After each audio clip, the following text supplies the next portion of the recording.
What's up, Mr. Coffee? Oh, yeah.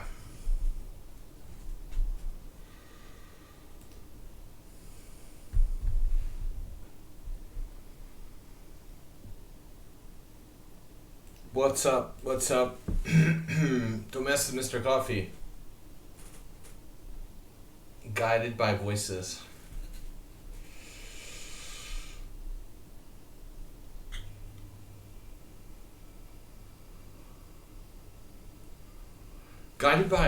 Guided by those with the selflessness of a saint. Just don't mention Joe Biden at the poker table. It will send your opponent into tilt. No, actually, it's a very useful strategy. All right. What's up, guys? Tournament coming up here.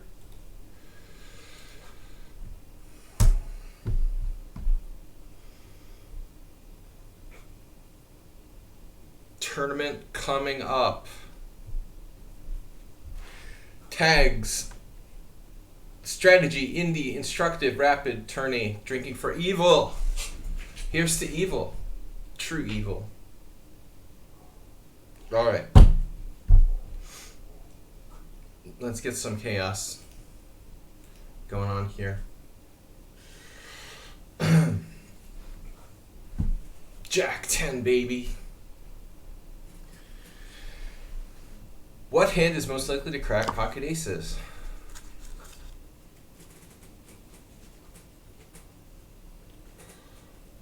Oh no, you don't mean Jack 10 suited.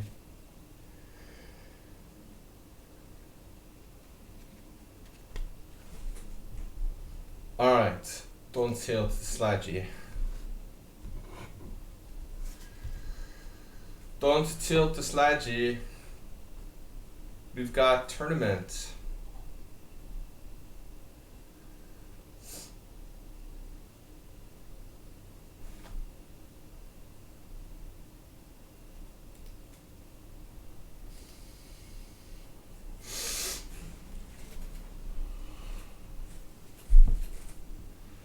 But I always forget, is it Jack 10 suited or 9-10 suited?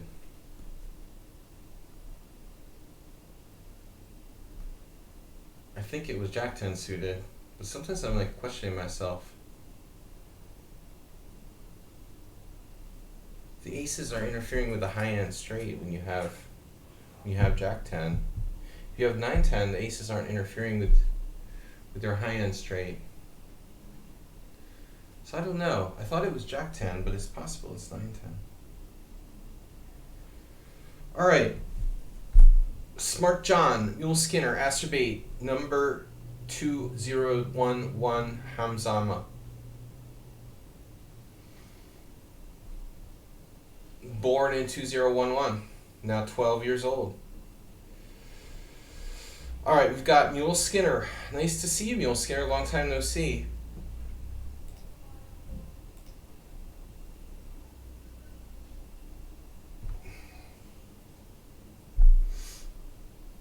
Uber driver is much scarier an opponent. Much scarier looking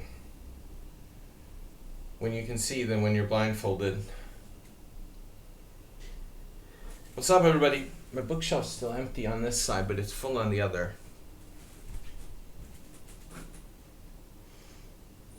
Starting in 11 minutes. Pawnda Fast Rapid.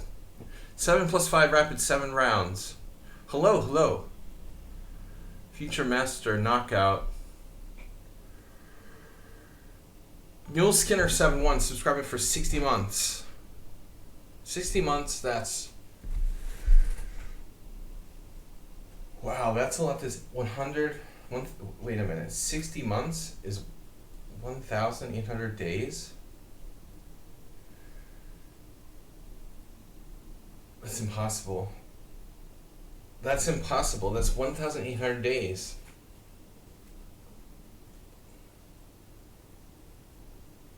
Damn, dude. 5 years I've been doing this. Even longer. Like 6 years. The 5-year club, Mule Skinner. He subscribed for 60 months. Very big support of the stream. Thank you for the subscription, and more importantly, thank you for being a continuing supporter of the stream. One of our original, really, not a founder, but close. I want to enter the team. Okay. Yeah, I don't know, those team messages don't pop up unless I refresh the page. Okay, Sagar Shah and Future Master KO. Yes. Yeah, I don't know why that is. I guess I just must refresh page to see request. Must refresh page. Alright. Today I also found out an interesting study was done that evidence supports taking a nap every day of 30 minutes or more. Not too much, but between like 30 minutes and an hour every day.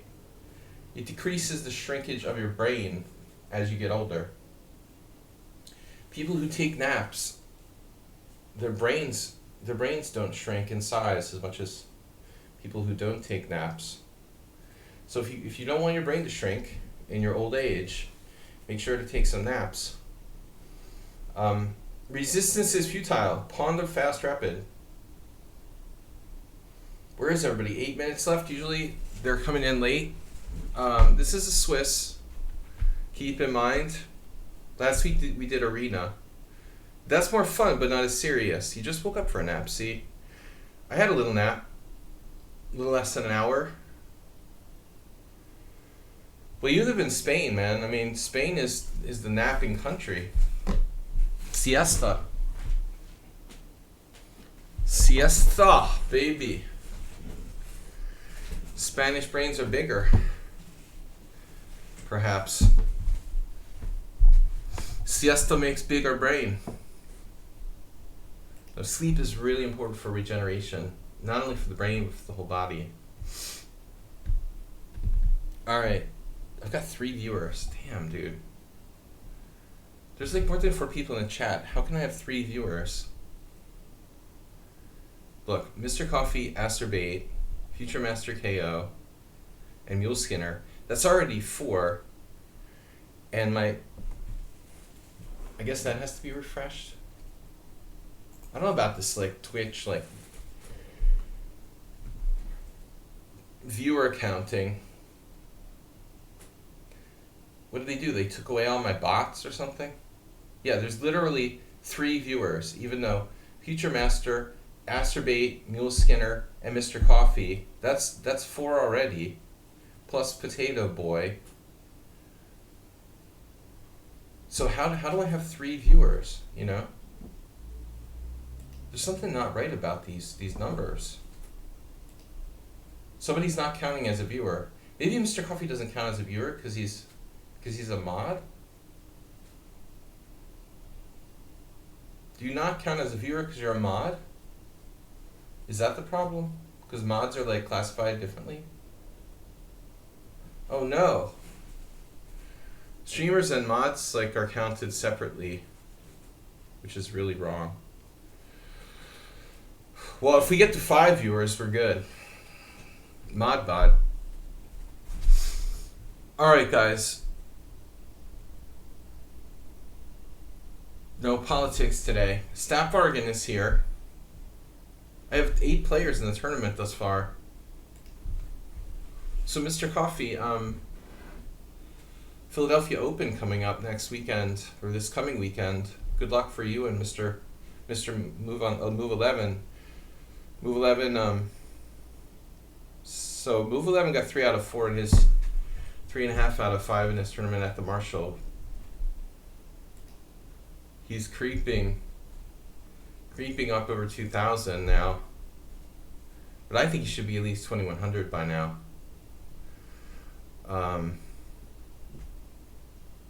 What I'm waiting for is the day that the first like player from our stream becomes a master. You know, Move 11 has the best shot. I mean, he's basically over 2,100 strength, and if he plays enough, I think, you know, he'll get to 2,200 the next year. maximum next 2 years. You could have an NM who grew up on the stream in a way. All right, 5 minutes. Sparkle Horse, Hayes Miro lives in Alaska, so he'll be an Alaska master, an AM. When he starts the Alaskan Chess Federation, he can make the rule that like 1400 is master, so he'll be like the first Alaskan player. We'll hopefully get more than 8 players before we start. We still have 4 minutes, don't panic yet. We need at least 10, but usually there's about 20 players by the end. It's not time to panic yet.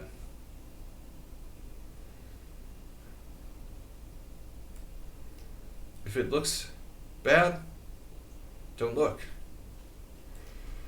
I stole that from the H.P. Lovecraft Historical Society. I don't know where they stole it from. But, hopefully we get more than 8 players. Let's see. Usually about 10 for starters. And then, for starters, Emory Tate's children were charged with rape and human trafficking today. In Romania, yeah. I guess he wouldn't be too proud. Rip. Emory. So, what else is happening in the world? Sadistic monkey torturers are more likely to vote Trump rather than Biden. We learned that from a BBC investigation. So that's good to know. I know you're from Romania. What else? What else is in the news? I wasn't really surprised to see that people who sadistically torture monkeys would naturally prefer Trump to Biden. Yeah, that's kind of a no-brainer, actually. Serial animal abusers just tend to, lean Republican. Attention all planets to the Solar Federation. We have assumed control.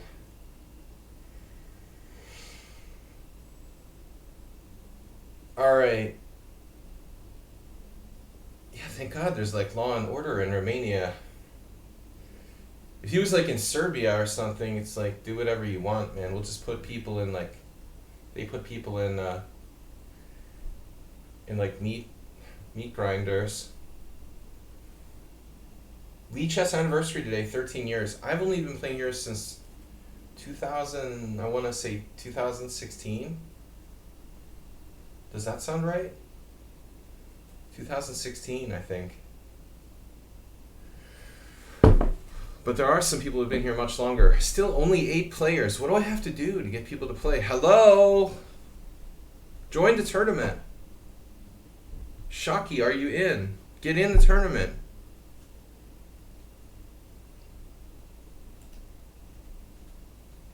Blobix, what are you doing?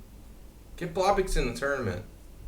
I mean, they might be playing in maybe they're playing in the, I'm running up against the lichess anniversary tournament or something, I guess. What do I have to do? Send another message? Mr. Coffee, you can send an annoying message to everyone in the team. Sladgie's desperate. We don't have enough players. I'm going to start collecting souls. Title Tuesday. Fast Rapid Pawnda versus lichess anniversary. Dude, but what's the deal with the lichess anniversary? Does that have some prize or something? What's the time control for that? That's one of those it's not a 7-hour tournament or something. 10-0, yeah. Alright. Prizes. My respect and regards. You know, they didn't do a lot of promotion for this. If they're gonna have the stupid thing go up against me, why can't they like promote it? A bar of soap. Chess players. So I'm playing Future Master KO first round. How does that work? How am I mean, we have only 8 players and I'm playing a 2070 in the first round. What is this, an arena? Okay, good luck.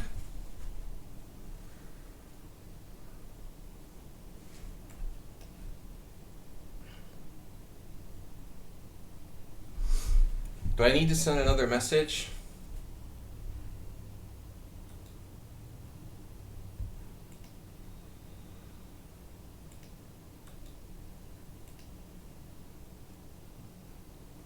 Somebody sent another message, either Asterbait or Mr. Coffee, begging people to play. Neil Skinner got a forfeit win. You're not playing the Mora Gambit, are you? What are you from? No. There's some Transylvanians who play the C3 Sicilian, but not the Mora Gambit. Alright, you're not a Transylvanian. Biro Shandor. Biro Shandor, Vida Levente, the Vida family, Nisipianu. A lot of people played the C3 Sicilian because of this whole crew from like part of Romania, the Transylvanian area. Learned the C3 Sicilian from Biro Shandor, so he influenced the whole generation of chess players as a chess teacher. International master Shandor Biro. Okay, what am I doing here? D6. But this is a Mora Gambit. Ooh, bro. Interesting. F4. Because why not? Why did the chicken cross the road? So I should do what now? Like knight f6? You know, I've probably like encountered this sort of mood once or twice. Actually, your move order is a specific one. You know, don't people more commonly play knight f3 first? I can't annotate this too much. I mean, I'm 7-3. This is not a long game. Guys, please support the stream. Already white is starting e5, possibly. Oh, no. Can I play like b5? That's insane. Castle's b5. Bishop takes b5. Check. King h1, knight takes e4. Not a really good idea. Let's just say that. I mean, I guess we just have to kind of pretend it's a Sozin Sicilian. You could play knight takes e4. I mean, you could play knight takes e4, knight takes e4, d5. It is legal. But I am quite a bit behind development to be doing that, so I'm just going to play bishop e7. This looks like a sound move. Last time Future Master KO played his primary opening, which is apparently the Yobava system. We don't say the L word here, or the C word, the CC word. We call it the Smith Gambit. We should call it the Smith Gambit, because Tennis Man refers to it as just the Mora. Let's honor Ken Smith. who I never met, but easily could have.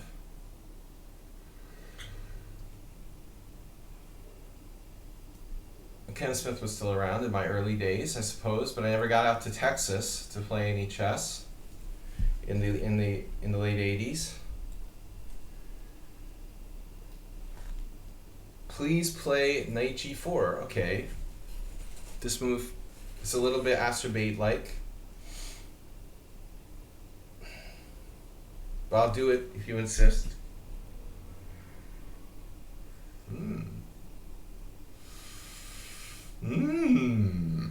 Delicious and nutritious. So we can change. I love this. I've been living here in Eastern Europe, Eastern Central Europe for a long time. So I've like adopted a lot of local customs, including saying change instead of exchange. It's like when you change money, exchange money. We just say change. Would you like to change? Change pieces, yes. Queen b6. Queen trade up a pawn.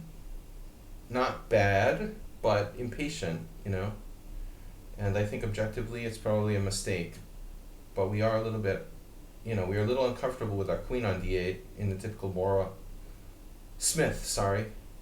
In the Smith gambit positions, we are a little bit, we're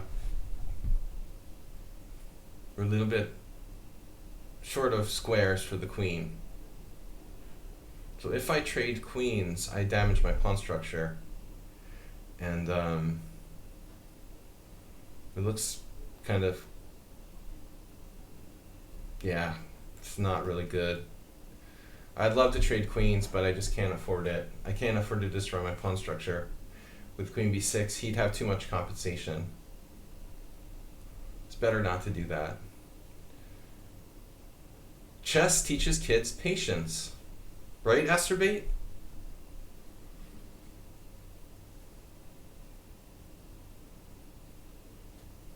I was just seeing a Facebook post from my friend Carlos Perdomo, who lives in Atlanta and teaches chess to kids.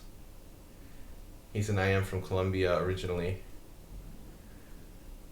And he had this post about, made me think about this. I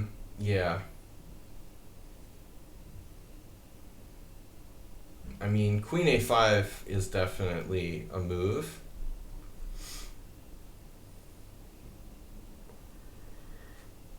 The queen is, it's probably not going to get trapped. He's also missing his dark square bishop here. So these dark squares. These dark squares are, like, for example, a3, it's like a3, b4. His a3 pawn is not protected because he doesn't have a bishop on c1, to protect it, let's say. Just a minor example of stuff, stuff that's happening here that the average chess player doesn't think about. I'm trying to teach you guys how to look at the game in a different way. Not like noobs, Take it above noob level.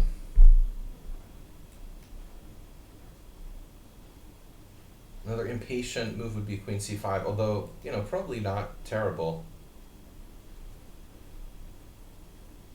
I think it's a little too desperate. Trying to force the queen trade.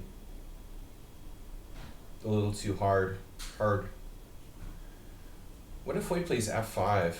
Okay, this is really bad on the dark squares, but he is stopping b5. But now he has a very serious weakness on the dark squares. So that's relevant. Making me want to play queen c5 again. More. But again, he has some kind of weird compensation, it seems like, in that case. I can't stress enough being patient. Fishing comes to mind. People that play bullet chess strikes me they wouldn't really enjoy enjoy fishing, for example.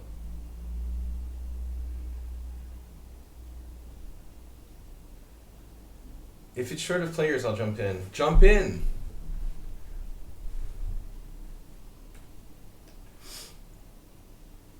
A lot of correlation between, you know, fishing and bullet chess. Now that's a nice little diagonal you got there. It's a tasty burger.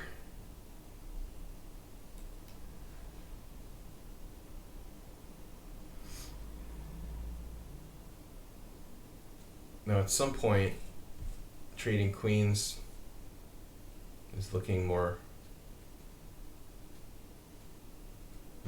delicious.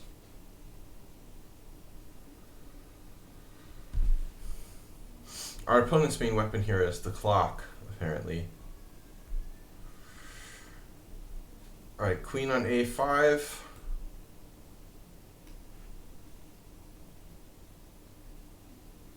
How about this diagonal?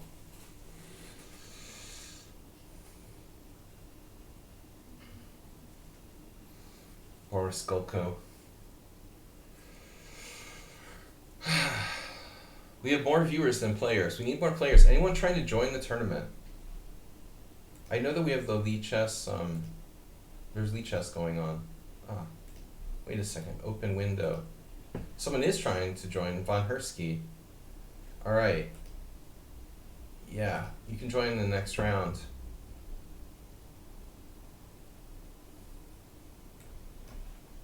Okay. E5. Another impatient move. That's not really necessary.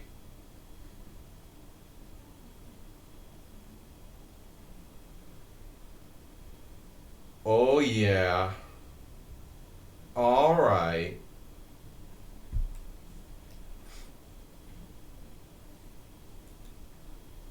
Now black can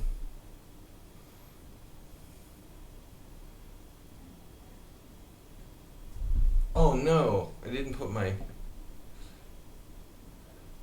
build the wall. All right.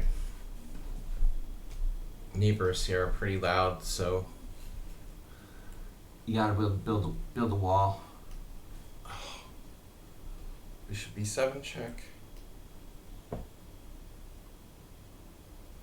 And then we do the bishop g5 thing.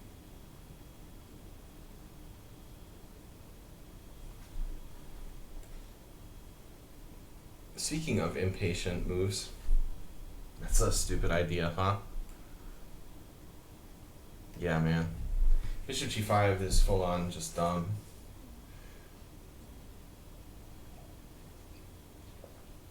Queen takes, d4 check, rook f2. And now he's threatening bishop takes h7 check. Boris Golko would not approve. Lichess made it so if you don't play all rounds in Swiss tournaments, you get a cooldown.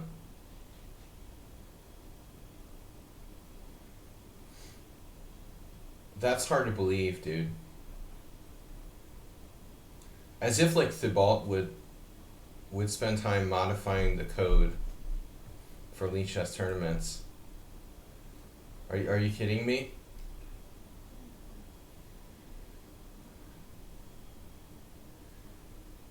Really? They like actually changed something in Swiss tournaments? That's unbelievable. I'm surprised. Wow.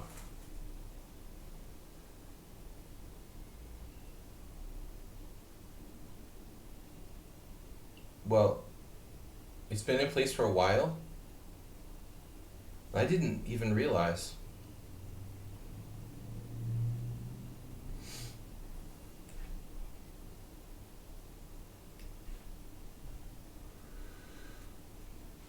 All right. Now, for my next trick, there's always queen c6, which is a nice move.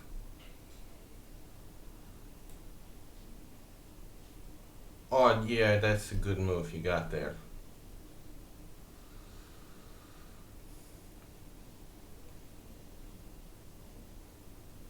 Bishop h7, king h8.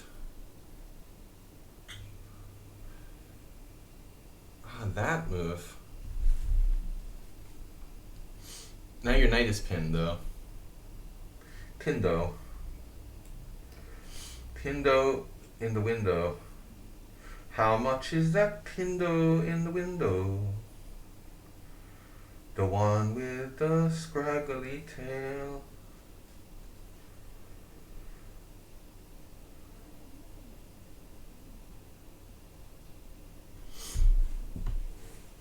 Penguin. I found that if I say that, what? Penguin.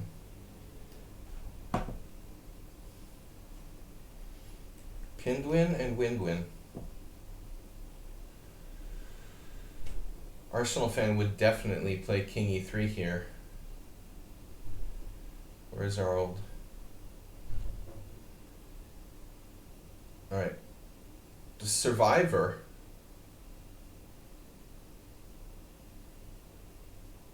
Survivor bot. And you got perpetual chalks.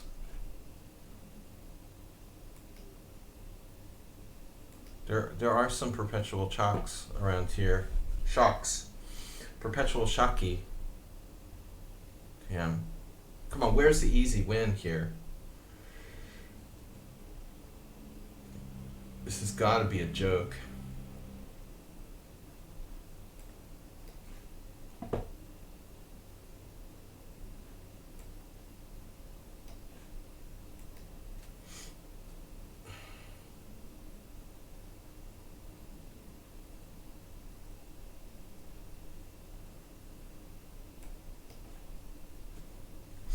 How can I improve the position of my queen?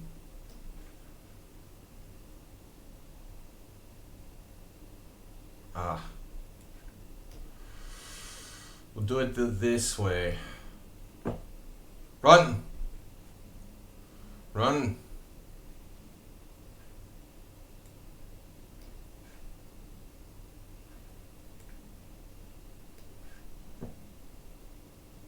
What?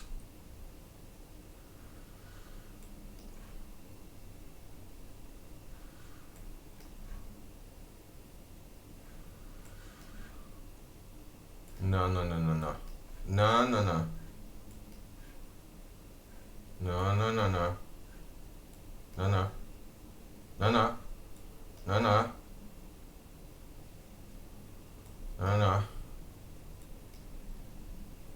No.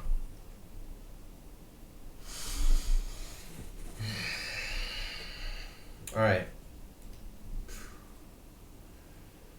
We're rocking with 10 players here. Nice.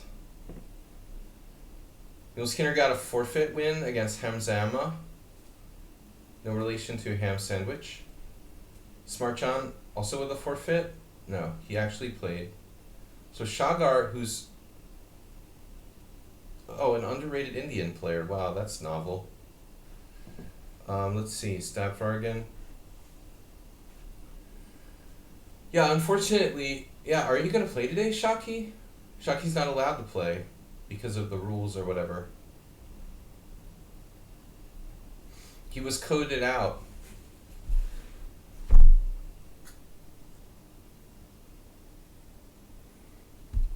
Well, I mean, they're trying to discourage people from... Yeah, they're trying to discourage people from forfeiting in the Swiss tournaments. Okay, we'll just play a round robin. Whatever. It's fine with me. Coffee and Hersky. The 1800s are here. I don't understand though. I mean, there's like over 500 people in my team. Doesn't anybody care about my messages? It hurts my feelings. I'm gonna send an emotional plea to please read my messages. I send this from the bottom of my heart. Only 10% of people have blocked the messages, or even less. It's 4, 5. They're getting messages, they're just not playing. They probably get so many messages that bombarded from random people that they just disregard everything. Guys, let's get our first donation for today. World Senior donations, bit donations, Make America Democratic Again donations. We have all kinds of donations you can make. Dude, French did not invent French fries. It was the Belgians. Why no play? Bobix.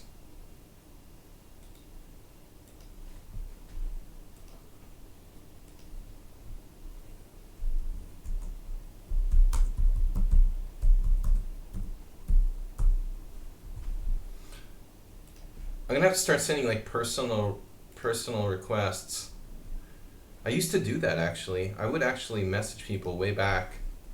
I would message people individually to ask them to join the tournaments. I think we're gonna have to go back to, doing it by hand, Mr. Coffee. Do you remember doing the pairings by hand? You probably didn't. Pairing cards and like old school.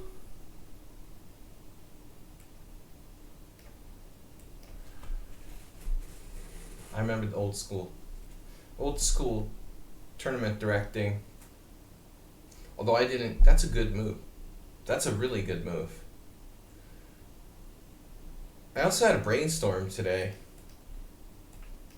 If you play like e4 and black plays c5 and you play knight f3 and black plays a6, I realized that like g3 is a good move against the O'Kelly. It totally makes sense.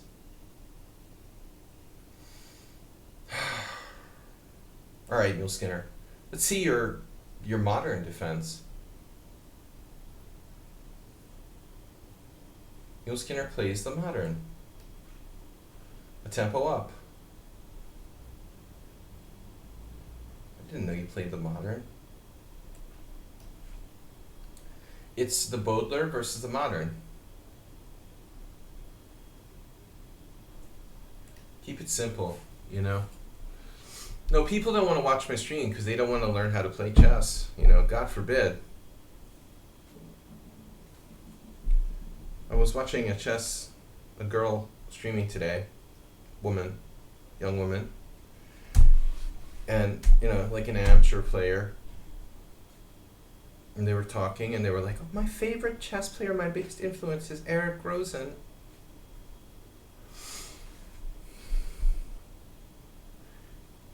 If you just like watched my stream every day, you'd be like 3 times better.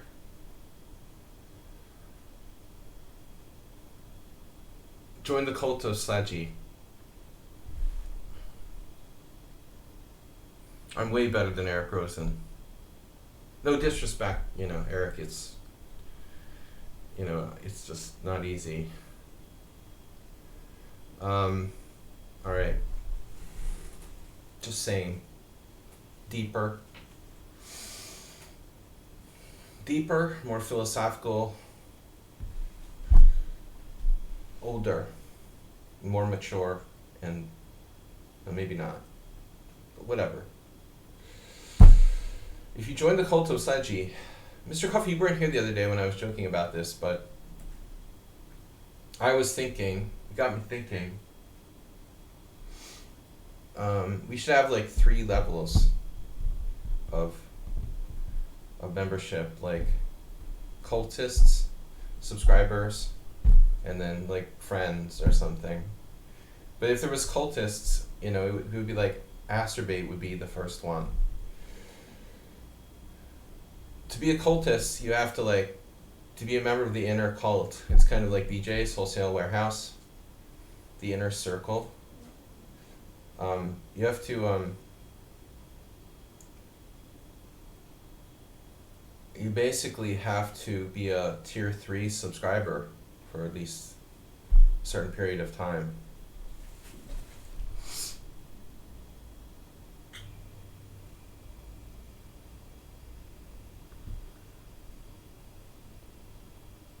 You play b5.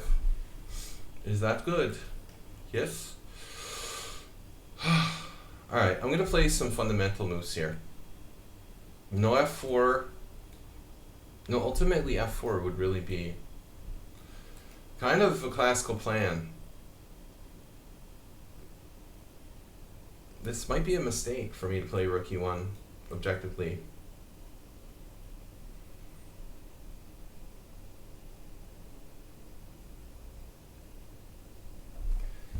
But I mean, a6 and b5 is not exactly a classical plan either. World Senior up to 7.04%. 130 days to go. I didn't set that exactly correctly. It's set for like Halloween, and the tournament will already be 7 days in by that point. So I think it should be like 125 days, actually, till the World Senior. What's that, like 4 more months of subscribing for Mule Skinner? What would Petrosian do? It's a Pez. It's a King's Indian attack. Man, what about the Titanic catastrophe? What's happening? Have they located that submarine yet? The submersible? I was following the news this morning.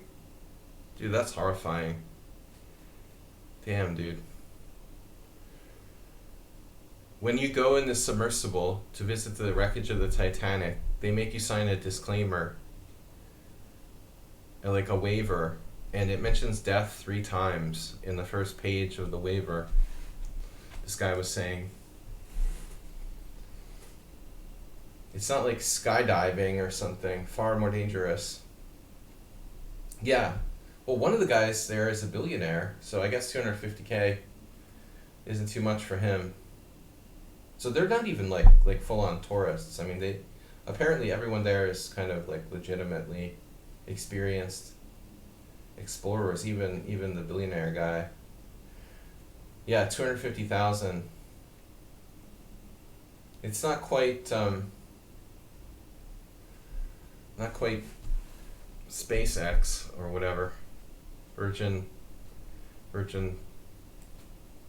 Yeah, would you rather go in a submersible to the Titanic or get on a rocket to space? Alright. What I don't understand, man, is like, okay, this is really like a noob question, but I mean, they can't find the submersible. Are you telling me that in a generation of like air tags that can like track your baggage, this can't be, it just can't be normal? I mean, you're telling me, I understand they're 4,000 feet below the surface and stuff, 4,000 meters or whatever. But you're telling me in a generation of nuclear weapons and space wars and everything, you can't have a tracking device on that thing? Are you freaking kidding me? In an era of hypersonic missiles, there is no tracking device on it?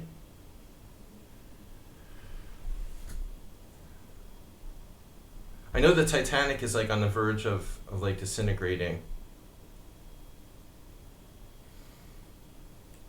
Yeah, I just couldn't figure out how there can't be like a functioning tracking device, or like more than one. You know, there should be like more than one, obviously. That's crazy, bro.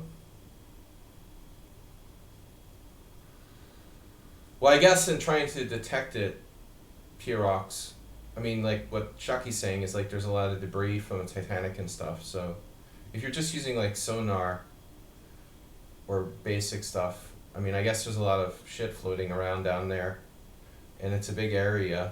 But what I don't get is how there's not like a simple, you know, Apple AirTags or something. I guess Apple AirTags are not guaranteed to function at a depth of 4,000 meters or whatever. Okay. But I mean, we can send freaking spacecraft to Mars, but we can't like track a a submersible 4,000 meters under the water. I don't know, man. That's kind of weird. Alright, anyway, back to chess. This very exciting position brought to you by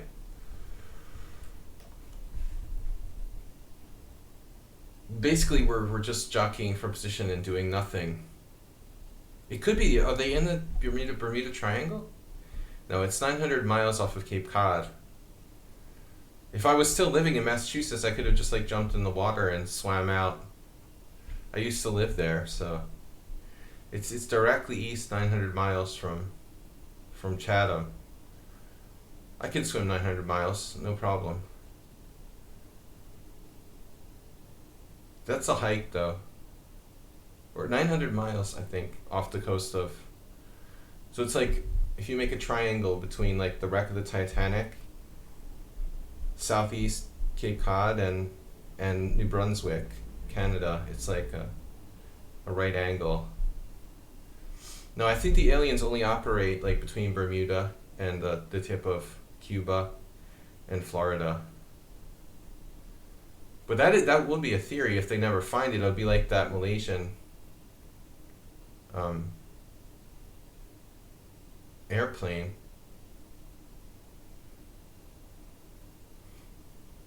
It'll make like really good content for conspiracy theories if it disappears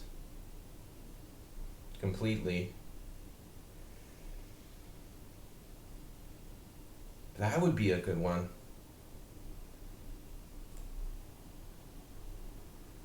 That would be a good one for like a YouTuber to pull off or something. Like you fake your own like submersible disappearance, and it turns out like there was never any real submersible, and they just did it as a stunt or something. You would get like arrested by the Coast Guard. There's probably like dozens of ships now, like off the coast of southeast Massachusetts, like looking for this submersible. Like the whole Massachusetts Coast Guard is activated. Alright. That's a long way though, 900 miles offshore. Maybe the Russians got them. It was a hypersonic missile test. We could come up with all kinds of conspiracy theories. Okay, c4, a very surprising move by black here.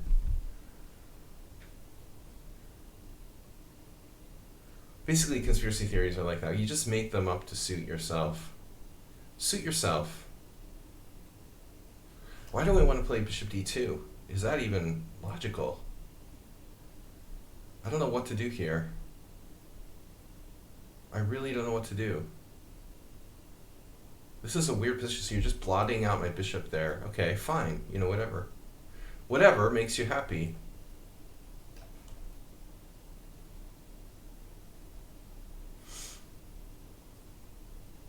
Yeah, maybe it collided with a NATO submarine.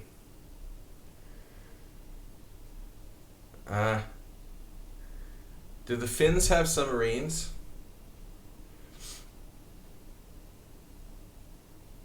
No, you guys don't have submarines, right?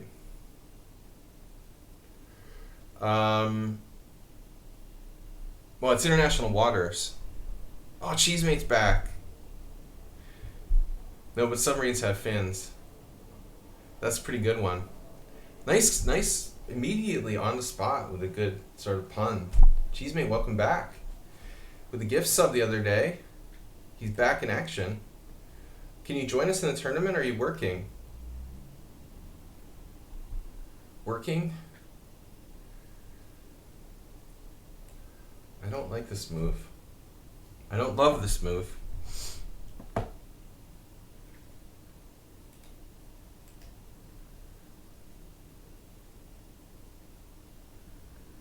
I don't know, this dynamic with the pawns is getting a little bit creepy.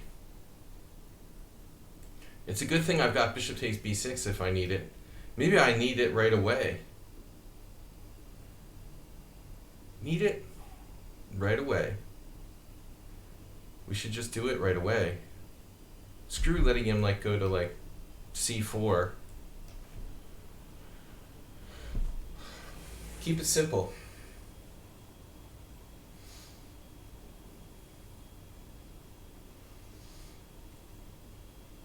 The most instructive chess games ever played. Irving Chernev. Highly recommended.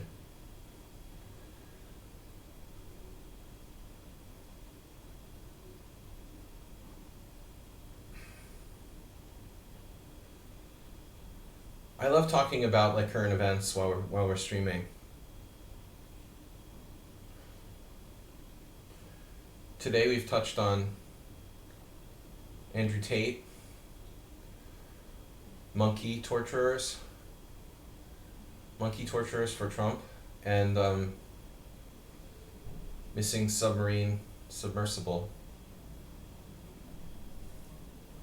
Uh-oh, here comes St. Petersburg, the troll farm. The USA didn't want us to have civilian submarines. I was going to ask you, actually, you know, you guys must have civilian, like, Finland is pretty big on, like, tech stuff. I would think, like, and obviously, like, marine stuff is important to the country, so I would think you guys would be, like, you'd be big on, like, commercial stuff like that.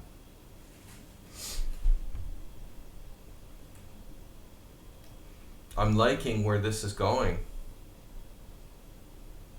FinTech, they call it. What? What is that? What is that? What is that? What is that?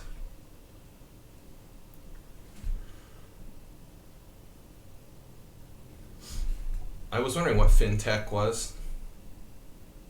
And now you know.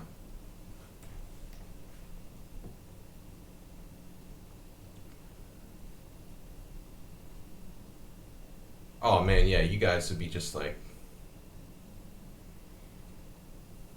easy pickings for the Soviet intelligence.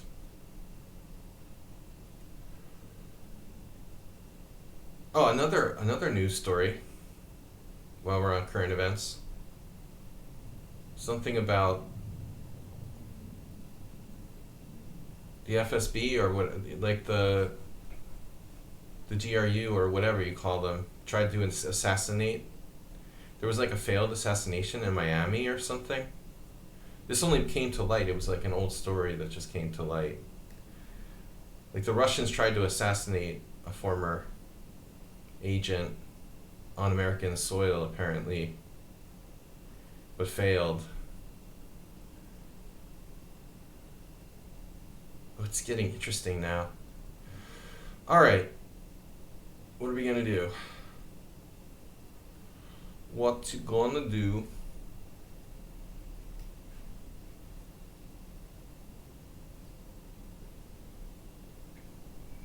Steal the file.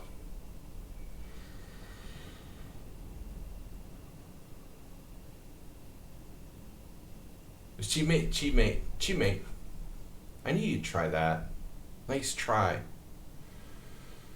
Cheatmate. My teammate, Cheesemate.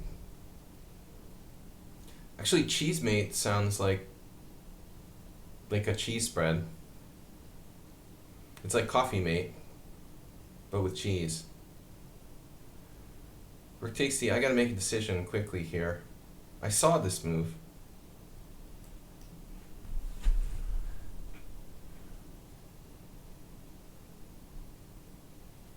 Damn, he chickened out.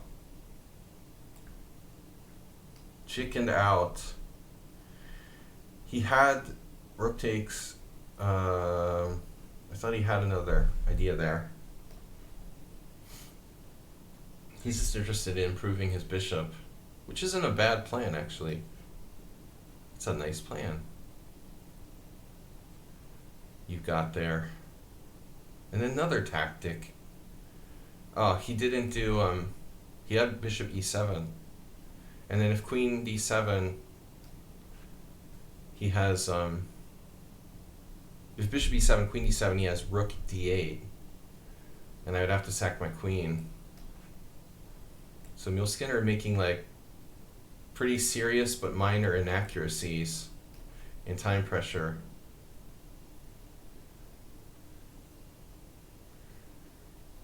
I knew it reminded me of something. Cheese mate. Now a member of the Coffee Mate family. It's like artificial cheese, just like Coffee Mate isn't really like milk or whatever. Basically like Velveeta with a different name. Stop being annoying. Just stand still. Please stand still. You know when the photographer gets pissed because you're at school and you're there for your school photo and the photographer like is asking you to move? Stay in one place, kid.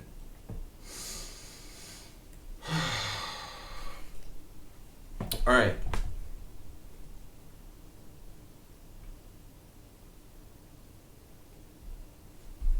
Pro with the increment.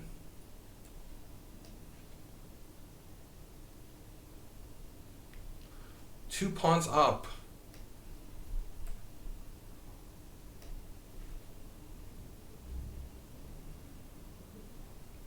He's relentless.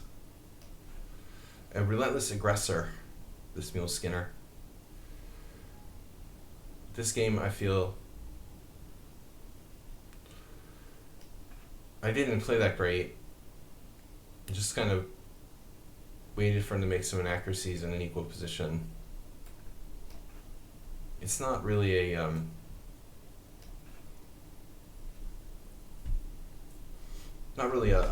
great game by me. Waiting for the opponent to make a mistake in equal positions. Not an inspiring style of play.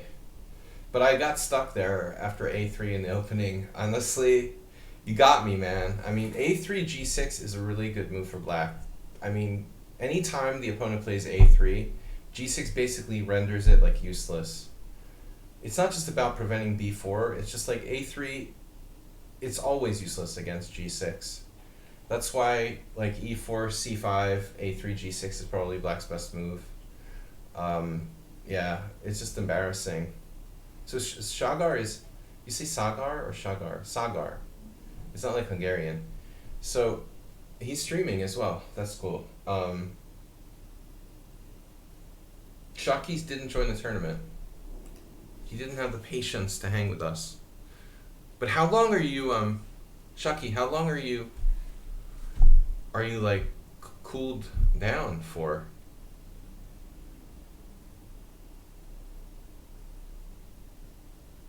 No cheese mate. There he is. Cheese mate's gonna join. Yellow Mango's gonna join. Ruslan's gonna join. So Smart John lost and left. No, wait. No, I don't understand. Oh yeah, Cheese mate got a half point buy. Here's another question. Should they allow more than one buy? You could buy a buy. Wouldn't it be funny if they could create like a Roblox like lichess, which was like pay to play, and you could like buy buys, like add-ons, and it's like merch for lichess. For like $2, you can buy buys. Man, I saw this app on my phone that was like advertising itself on Facebook. Some kind of like chess gambling site. I was like, yeah, okay, that's been tried 20 years ago. You guys, what was it? What was the website that used to do like chess for money 20 years ago in the early 2000s?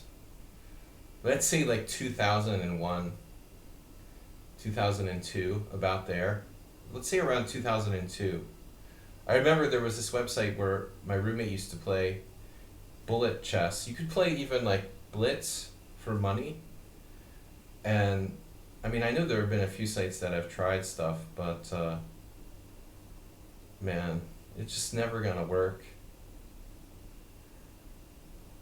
Play chess. Oh no, not play chess. It was like a different site. Like it was more of like a bigger, not a specific chess site. There were other games and stuff.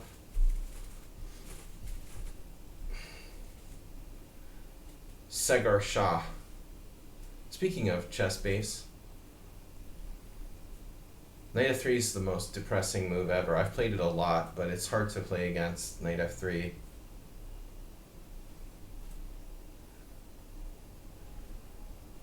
Knight f3 is just not fun to play against. Shaki knows how much he likes to play. Yeah, I never bought shekels. I never really played much on play chess. And here's the King's Indian attack, most likely.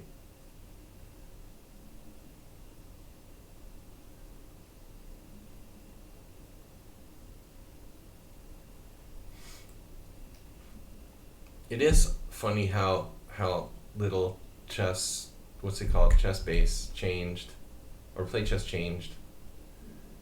Basically, it was the same site 20 years ago as it probably still is now. It's really crazy.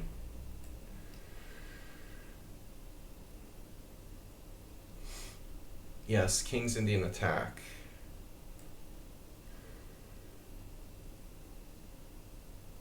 I mean, okay, as long as you promise not to play the closed Sicilian with Knight c3, I think I'm okay with e5. If they do like c4 or something, it's just like you played in English with your knight on a weird square. So this is what I expect. Shekels.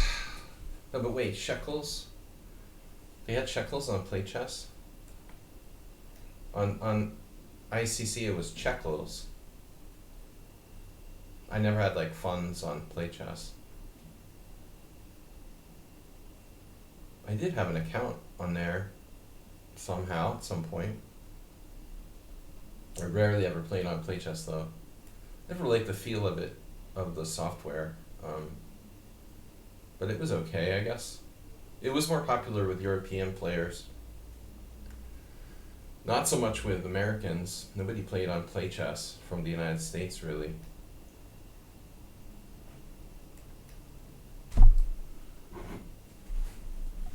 No, I mean, very few people played from the US. I had a student who became a master later, this guy, Jason Altschuler.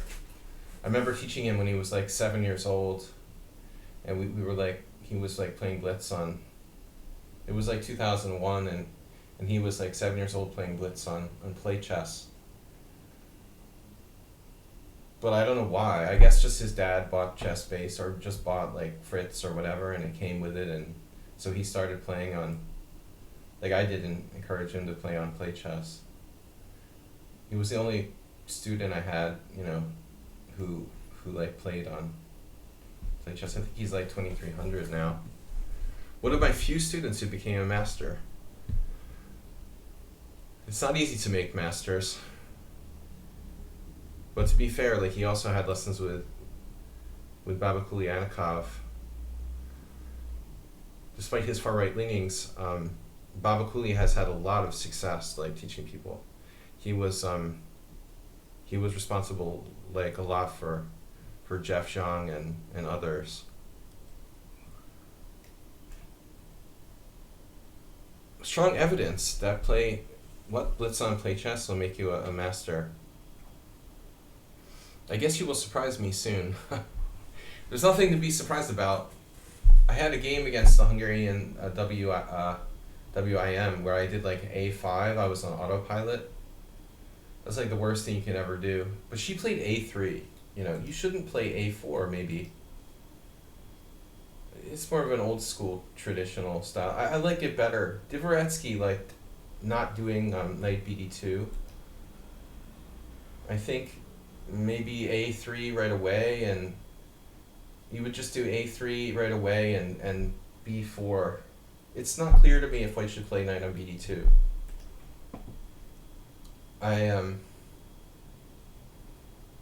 I don't think anybody's surprising anybody in this kind of position. This is a very classical King's Indian attack where I have a lot of experience. Despite, in addition to studying with Dvoretsky, I also, the specific variation, I also had a friend of mine, a good friend who used to play it a lot, so I have a lot of experience against this. But I don't know about my move order here. I'm actually not sure if this was accurate, but I don't like pawn takes pawn.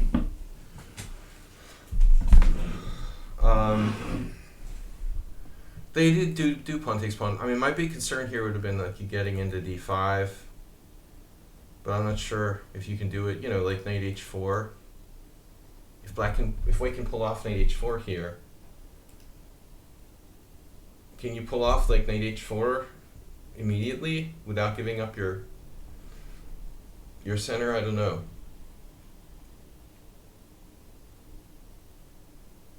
Yeah, I've had some weird games in this type of position where things have gone wrong. I can also take back with a knight, but it's not as aggressive. I also remember,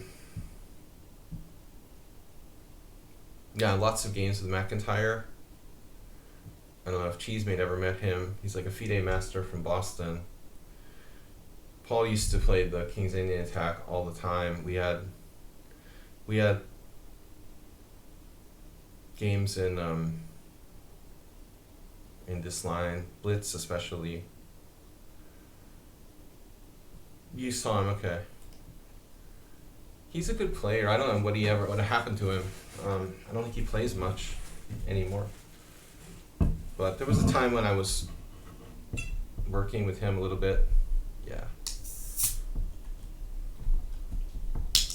No, he was really into chess in the early 2000s, but I guess he got into other stuff. He plays shogi as well, if I recall. He had lived in Japan, but he was a good friend of mine for a while.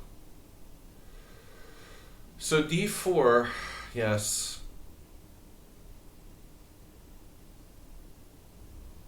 Yes, this is interesting.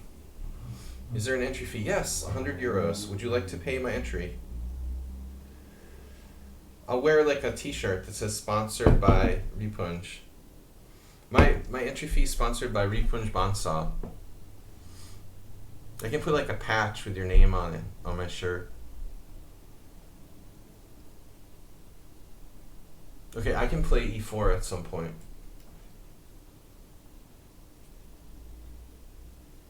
But just because you can doesn't mean it's good, right? My other option is to take, which is huge. So how do you decide what to do here? Do you push? Do you take? Do you take with a piece? Do you play another move? This is a tense situation, and white is threatening the d5 fork. Yeah, I mean, the World Senior has a sort of symbolic entry fee. Well, it's 100 euros. It goes toward paying the prizes.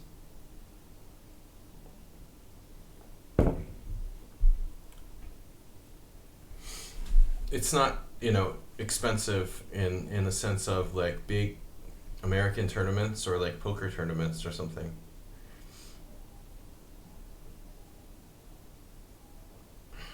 All right. But still, 100 euros is 100 euros. Inflation.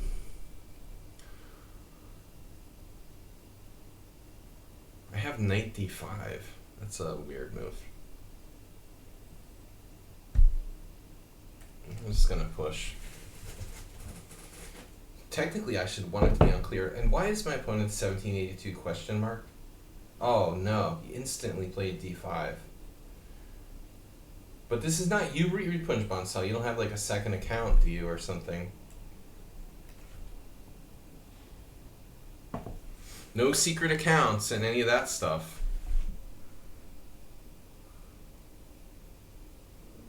You mean there's other chess players in India besides you? Wow. Unbelievable. Man, I can go for his light square bishop, but he gets mine, so who wins in that scenario? I don't think so. Dude, this is a weird position. I mean, what am I, up a pawn? Not even up a pawn. He instantly played d5. That's disturbing, dude. The best move. It has to be the best move.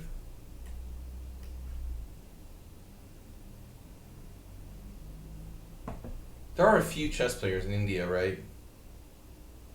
They tend to be underrated. But Sagar already beat someone good in this.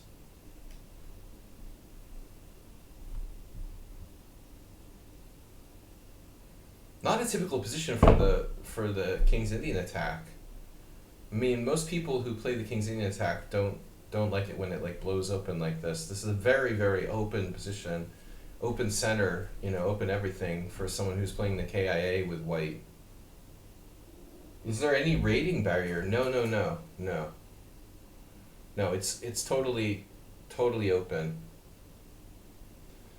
But last year they had the tournament. It was weird. They had the tournament in like 2 rooms. There was like on different floors of the hotel. And I mean, it was just kind of, it was like the New York Open in the 90s. Basically, it was such a big tournament that they had to have the tournament in like a couple different rooms. So if you're in like the second room, you're in like the fish room. We used to call it like the fish tank. It was like embarrassing. If you're having like a really bad tournament, you were like relegated to the fish room. Like once I had to play in the fish room at the New York Open. It feels bad, man. Glub, glub. But I didn't remain in the fish room for very long, you know. Still Masters play 1200s? Well, there could be. But mostly the 1200s will play like, I don't know, 2000s in the first round or something. To be honest, Ripunj, there's not that many 1200s who are that serious about chess to go to the World Senior, you know.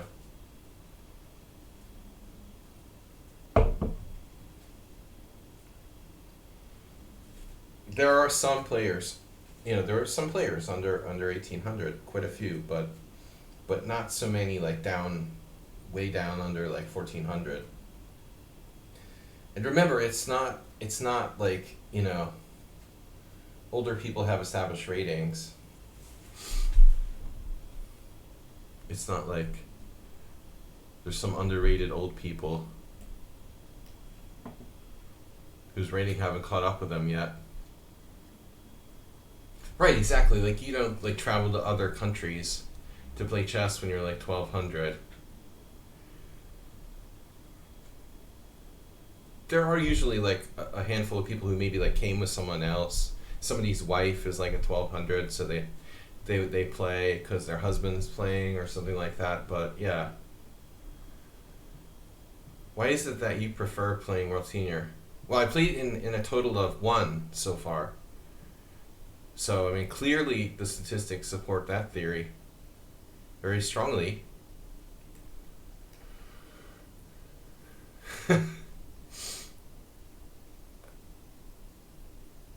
Because you have a chance to get the GM title, bro. It's the only tournament I can play in, whereas if I win it, I'm automatically a Grandmaster. Would you prefer something else?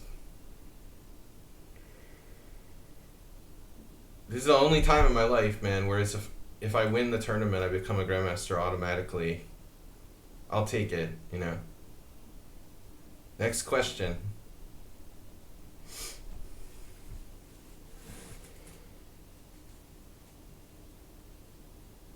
There are 2 age sections, 50 plus and 65 plus.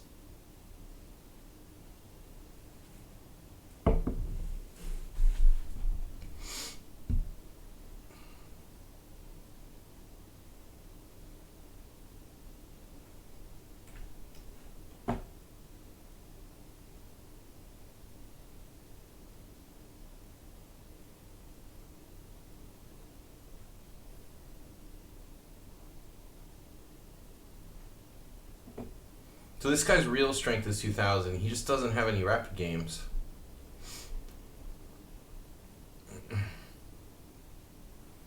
The 1700 is a misrepresentation of his strength. It's very possible with a blitz rating of 2000, he should be like 2200 rapid. And I've been like thinking about him as like a 1782, you know. That's pretty weird, actually. Almost everyone has a higher rapid rating rather than lower. It's very disturbing when I keep seeing 1782.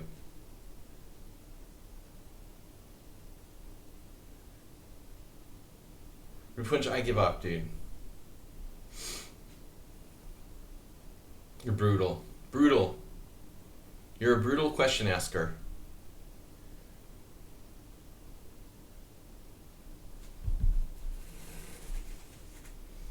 You're a brutal question answer.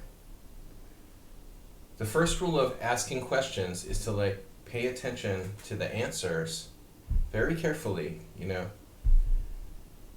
If I win the tournament, I get the GM title automatically. That's what I said. It's not like any other tournament where you need a norm and you need to be 2600 performance and all that. You know, try to listen to what I'm saying. It's a special tournament, right? Generally, the average tournament, that would be the case.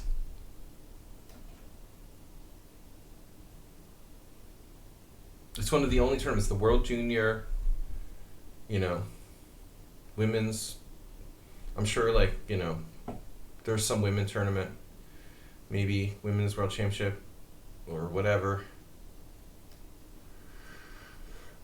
There may be other tournaments where it's possible to get GM title, I don't know, but in one go.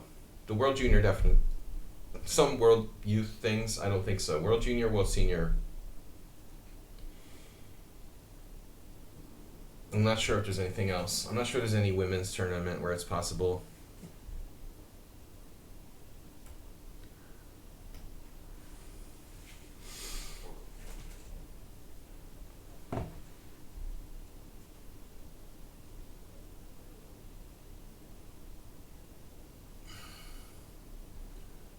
One of the most brutal question askers I've ever encountered.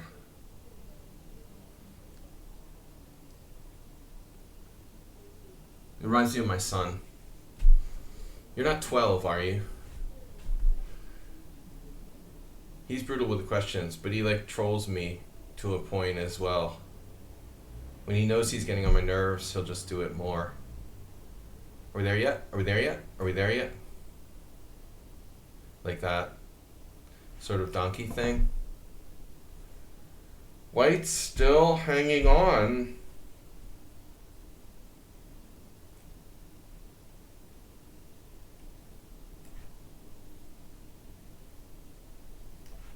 Does this make sense? Does it make sense to trade pieces?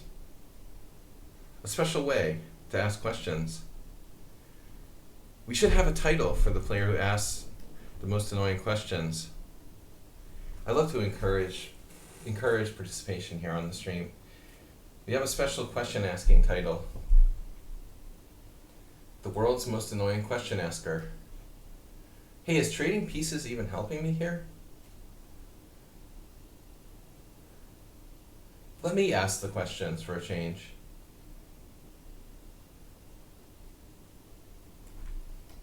That's a good bishop you got there, Sladgie. Why, thank you.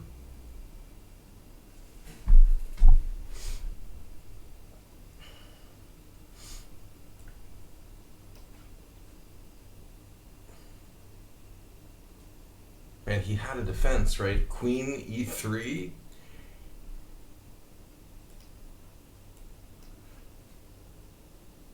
He got overwhelmed. Time and position. White really did resist, though, really well. But positional advantage was getting big. Or positional advantage. Very dominant position here, +4. Even though I'm up no material. I mean, it's a good example. Control the center, bad bishop, king safety, better coordination.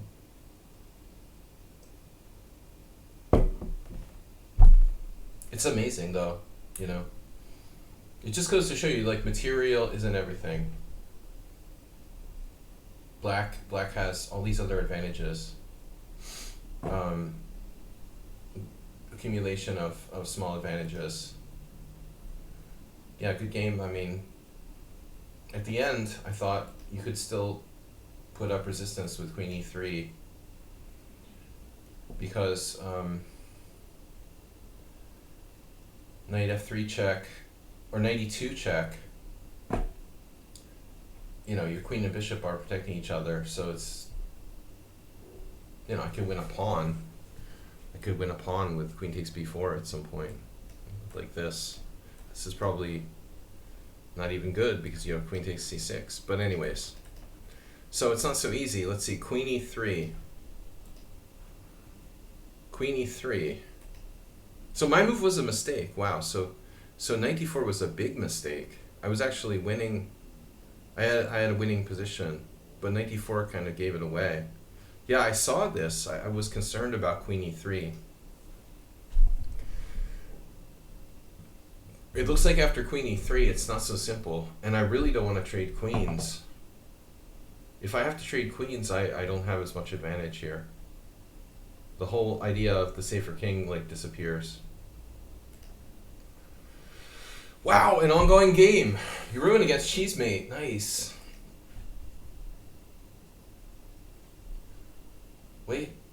Wait for it. Okay, Cheesemate is white. Has less time. Oh no. Alright, Cheesemate's converted. Cheesemate conversion. So basically it's like a rook ending where that pawn is really scary. Nirun had to put his king on an awkward square. But I would think like a4 would be better since Cheesemate missed rook c3. I guess king a4 would be best here, and it's probably a draw, I would imagine. Where's the analysis board? Yeah, it's a draw. Alright. Cheesemate GM.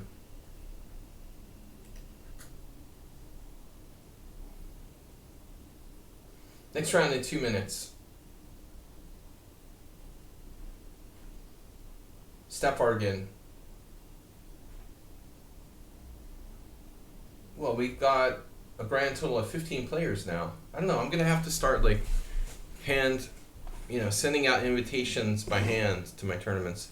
But I did realize only too late that it is this. We have the issue because lichess anniversary tournament is going on, which I didn't realize, of course. So Blavix, for example, just ignored me. When I send people messages, they just ignore me for the most part. Now he's gone. I guess he didn't have time to play. Oh my god.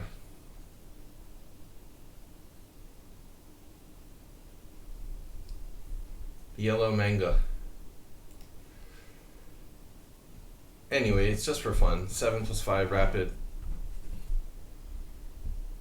King's Indian attack. Asterbate, how's it going? You got yourself a buy. Getter of buys. That's the first buy today. The first full point buy. Wow. Congratulations, Asterbate. This is the most serious tourney I play.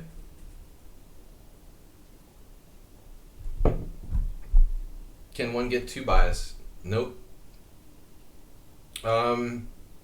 Actually, I don't know, Mr. Coffee's probably working, but I assume no, but maybe you can. I don't know the rules, actually. Generally, a tournament director would avoid doing that, if possible, but or the computer would avoid pairing that. You know, I guess if it had to be, then someone would get 2 buys. I guess repunch, if it had to be, it would be.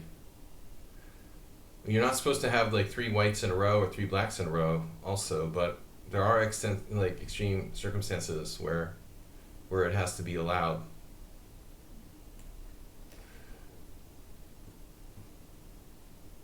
In USCF FIDE, it's not possible unless there are fewer players than rounds. Right. The problem is here, there could be fewer players and the problem is people dropping out. So you start out with a tournament, there are fewer players than rounds. Because of the high amount of players who withdraw from the tournament, though, things get kind of weird. They tend to drop out of these tournaments, and then, you know, you start with 15 players, but by the end you only have like 6 left. So that makes it kind of strange.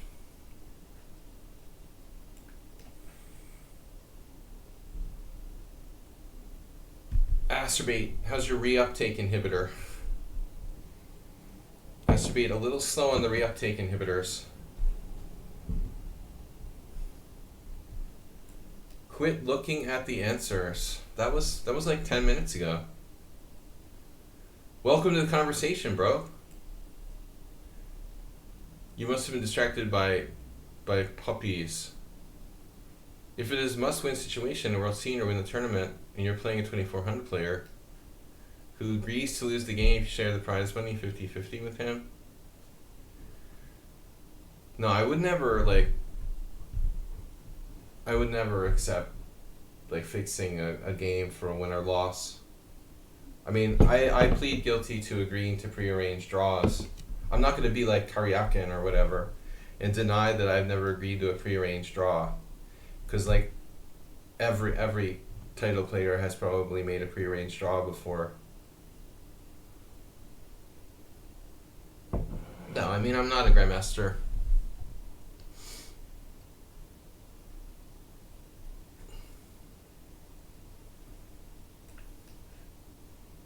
No, it wouldn't have, you see, the problem is, okay, there's some people who would do that because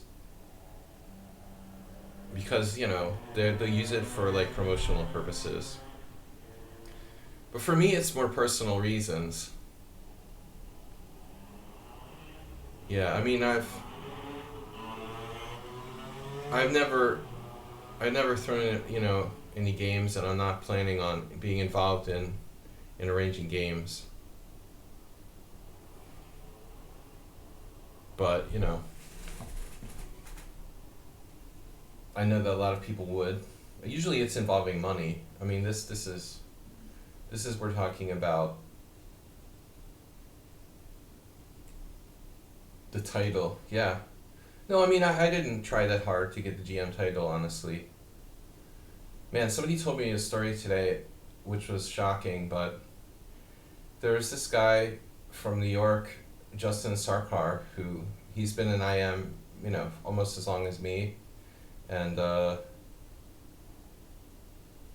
he's apparently somehow, you know, he's played more than anyone because he like doesn't have a job, and he basically is well to do enough that his family supports him, and he just kind of plays chess. So he's played all these tournaments all over the world. He doesn't have to worry about money. And apparently he has 3 GM norms, but his FIDE rating is like 2300. Like, you need to reach 2500 to be a GM, and the guy literally has 3 Grandmaster norms somehow. I mean, I feel kind of sorry for him in a way, but, you know, I don't think he ever got as high as me. And now he's down on like he's like 45 years old, and he's basically on his lowest rating that he's had for a long time, slumming at 2300. But, you know, you just don't deserve the GM title if you can't reach 2500 and or do something spectacular like win the World Senior. I reached 24, like 69 or something. I don't think that Sakura ever got that high.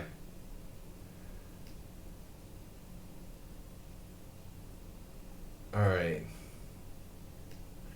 This is an interesting plan by Black. 98. Last year. Why Google says that to play World Senior you have to be 65 plus? Google.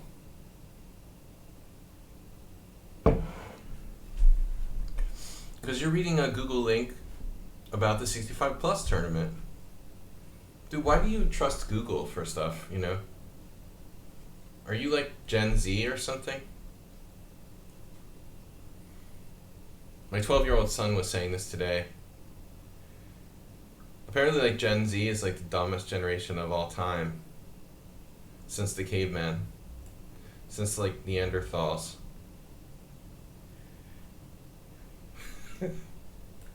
It's a pretty funny concept, but I don't know if that's true. Pretty hard to judge. Yeah, I think AI is going to make people stupider rather than smarter.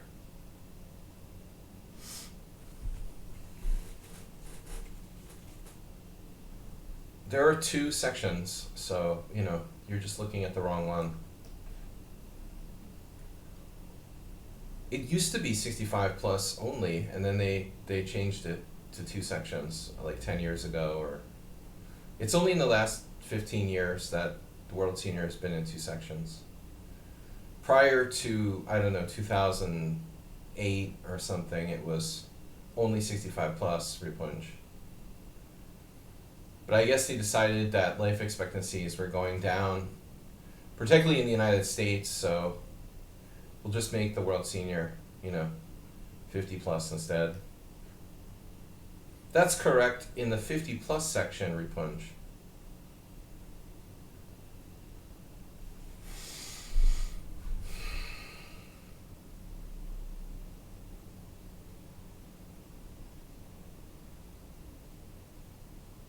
Really tempted to sacrifice a piece here.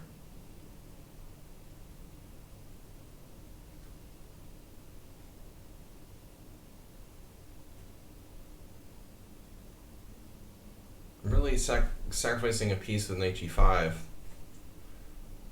I once hung a piece with knight g5. I just left it there in a tournament game. This guy's 1800? Legit 1800. Bishop takes c5, pawn takes f3. Bishop takes f3. That's a piece sacrifice as well. 2 pawns.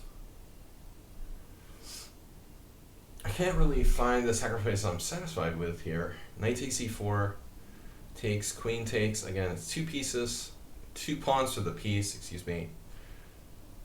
My problem is this.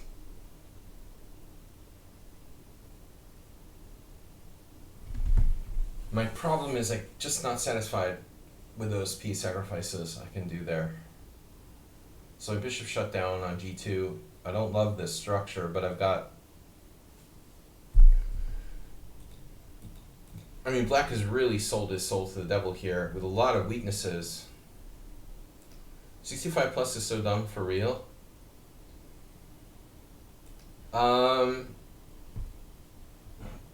I don't know.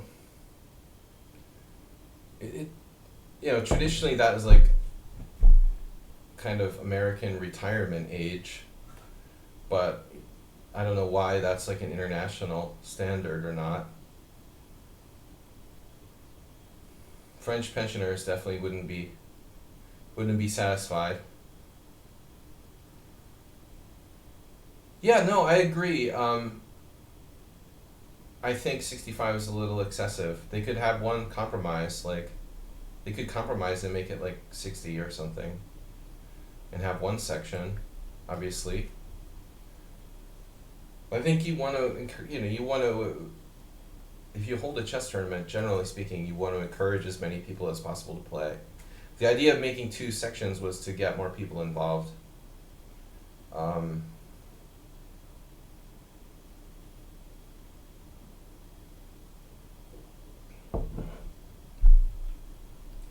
The tourney had 40 players last year, which is not that tough. Not that tough. Which section? Not that tough compared to like what? Like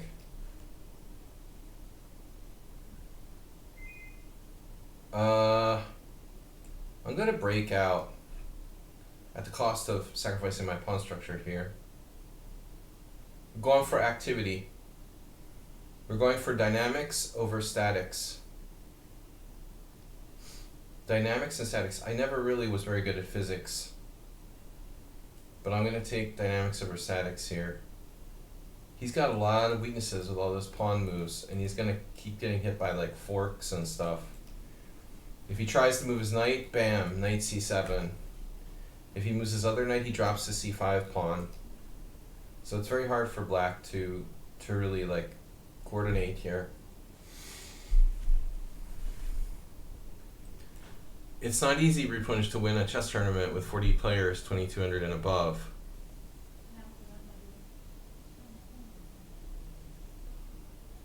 For anybody, you know. I mean, maybe for a 2600. Compared to what, like the Gibraltar or like Isle of Man or something? Sure, it's not that strong, but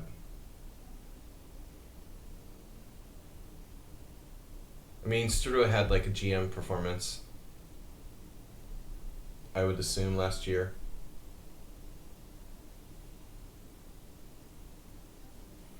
Knight g5. This move works, so this guy's like a tactical genius. Knight c7, queen takes check.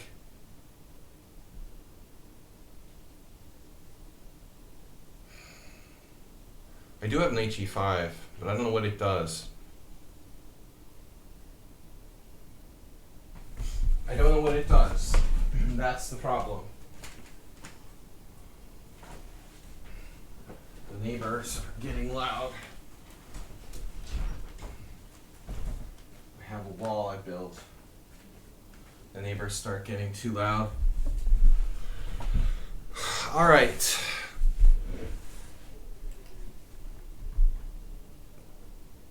Soundproof. I haven't soundproofed my office yet. I'm like buying this special, some special soundproofing material. Yeah, any kind of open tournament is tough.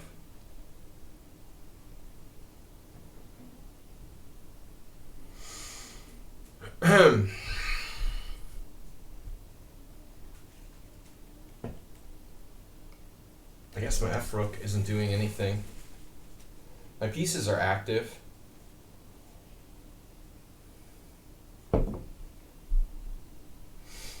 My net went and I lost 15 points up.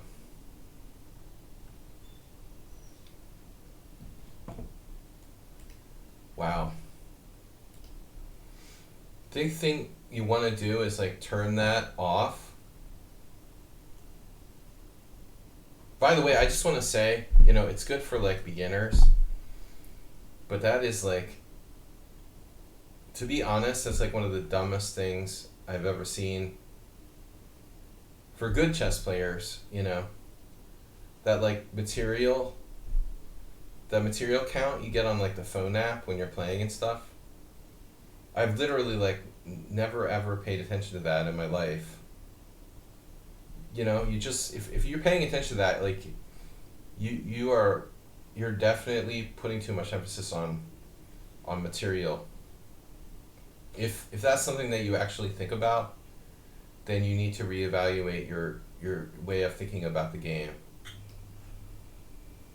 If you actually say to yourself, well, I'm 15 points up, then you're too materialistic. If that's a thing that you think about, you know, and I think that chess sites and stuff are responsible for this sort of dumb idea. And Hasbro, it's a Hasbro thing. You're 2 queens up with naked king, what would you say? I'd say you're winning, you know. I mean, it affects people, dude. It makes them materialistic. It's a Hasbro evaluation, is what it is.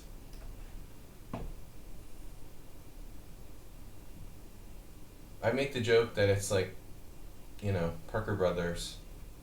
When you go to the toy store and you buy the most basic chess set, and it comes with a set of rules, and it tells you that, like, bishops and knights are worth 3 pawns. Exactly. It affects people, dude, who learn to play online.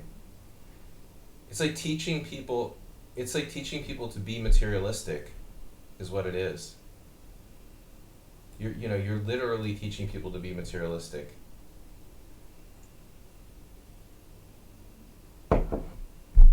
It's like chess for noobs. Mate, with the 3... Emery Tate's most funny statement ever was like, mate with 2 bishops in the middle of the board. Queen's trapped in the middle of the board. Yeah. Coordination. Coordination station.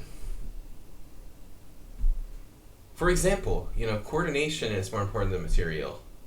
But you're not going to learn that by, counting the piece captures.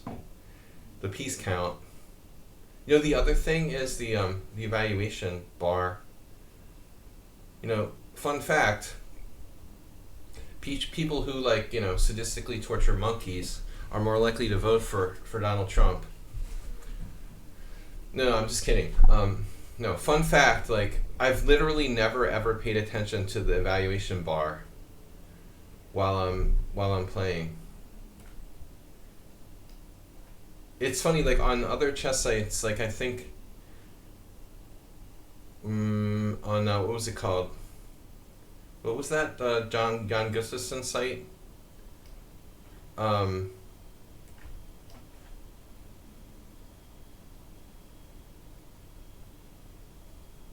some sites, the evaluation bar is more noticeable.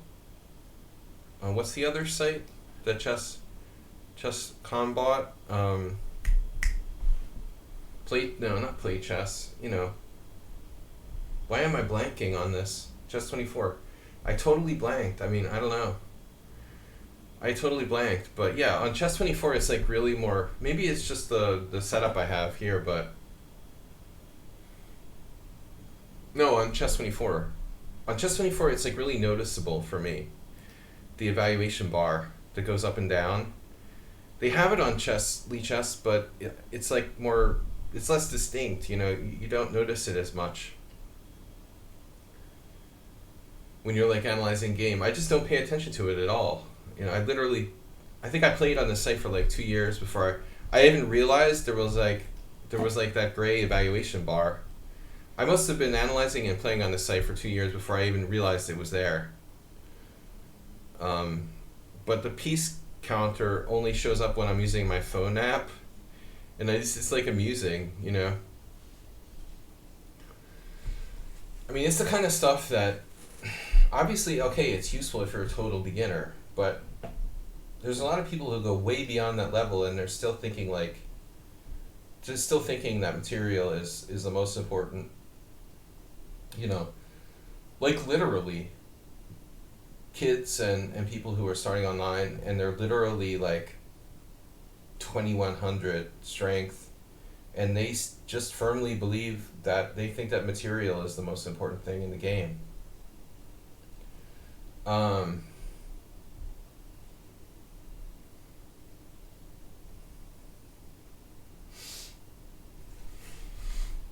right, 3 more rounds. Mr. Coffee will sit in if necessary.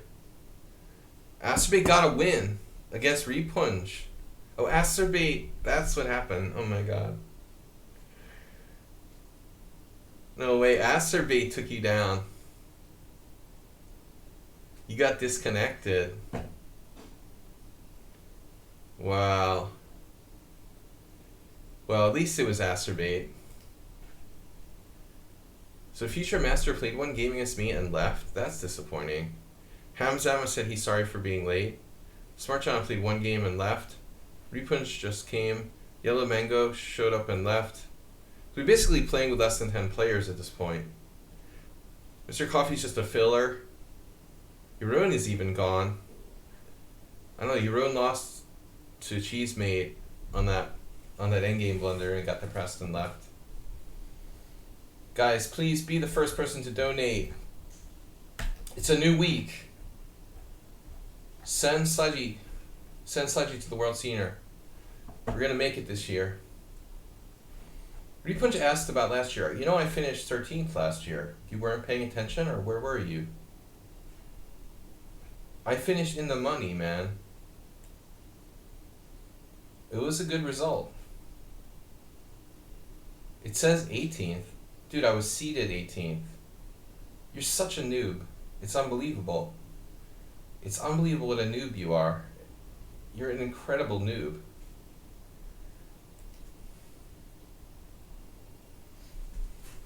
I was the 18th seed and I finished 13th, bro. Because you're looking at the wrong page. You're looking at like the starting rank rather than like the final standings. Oh man, why did I play this? I hate G3. Yeah, G3 is just tough. It's just a tough move. I mean, there's nothing special to do against that. I don't really play the black side of the Catalan much.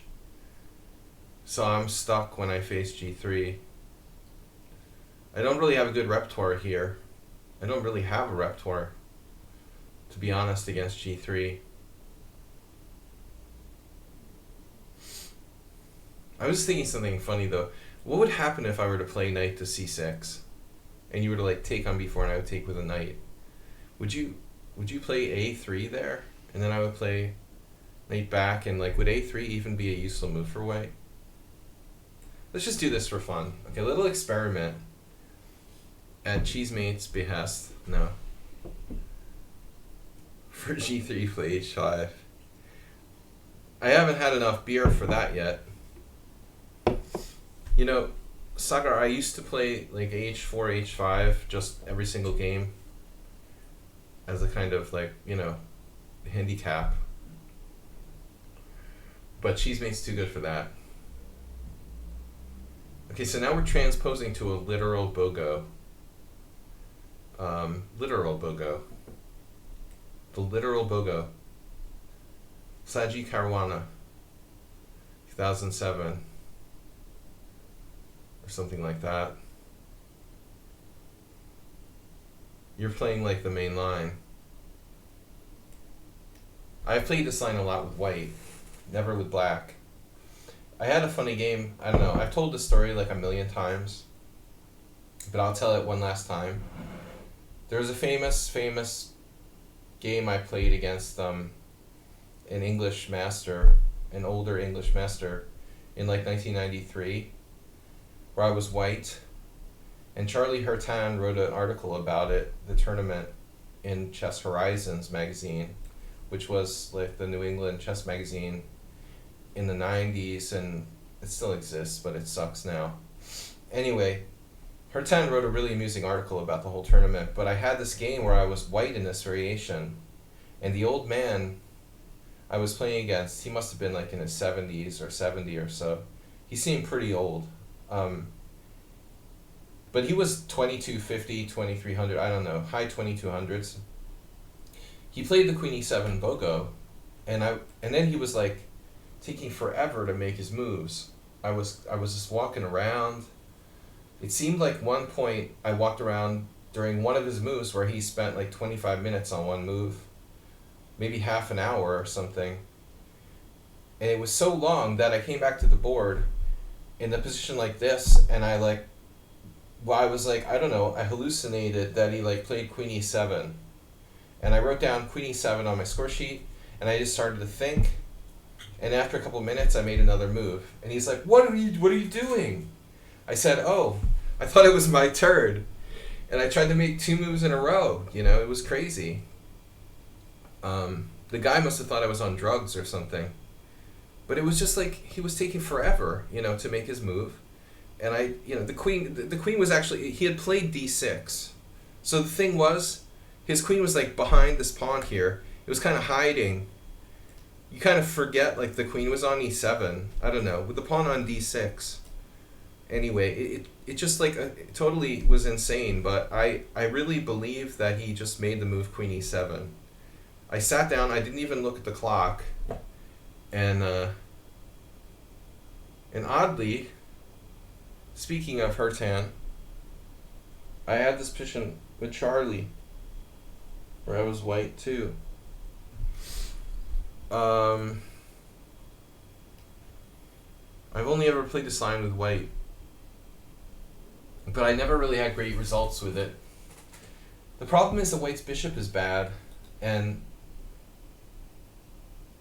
you should not criticize your opponent for having utilized his time. Well, those days I didn't understand, you know. I was still an impatient 20-something-year-old young master, Ripunj.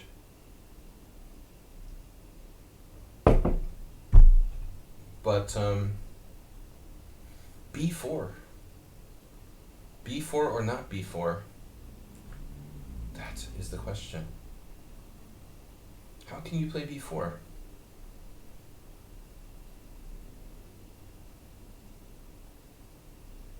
b4 early. Early and often. b4 is a good move. You can get it. Petrosian played this variation for black. But it was funny. Charlie's take on the thing was that the old man thought I was on drugs, and he underestimated me because I thought I couldn't even keep track of like whose move it was. Like, how strong do you think your opponent is if you can't even like remember whose turn it is? But I played really, really well after that, and I like crushed the guy. I just like strategically crushed him. But it makes for a funny story.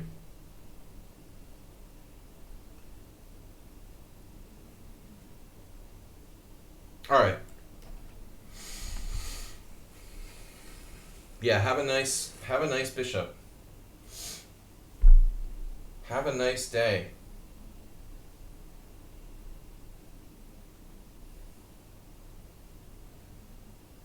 a5, a3. Knight a6. Then what? Like rook. Oh no! Rook b1. Rook b1. Alright, let's try it. It's fun. It's white side of the board. You found that move. Congratulations.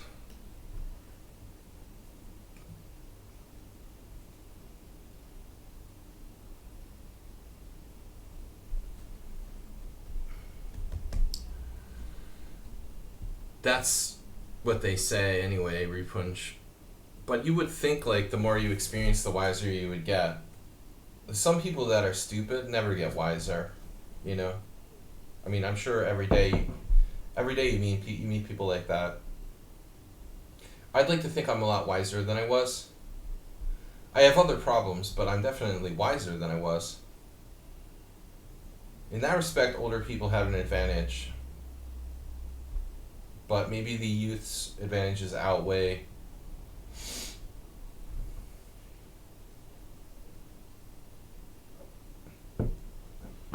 No, I'm not saying everyone gets wiser when they get old. I'm saying there are some people who just never learn, you know? Of course there are. I like the other rook. Rook fb1. No, I agree. Like, older people resist change, but that's not the same thing as getting wiser. They become, well, I mean, I'm trying to resisting change, you know, to be honest with you. I've talked about this exactly, you know, on this stream. That's why I think being open-minded and being willing to change is a really important thing. I agree. You know, that's one of the reasons why older people have trouble. They don't want to adapt.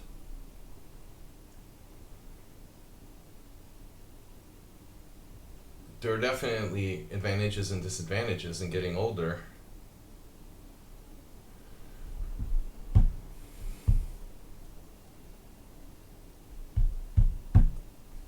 thinking about a number between 1 and 6. Go with your instinct.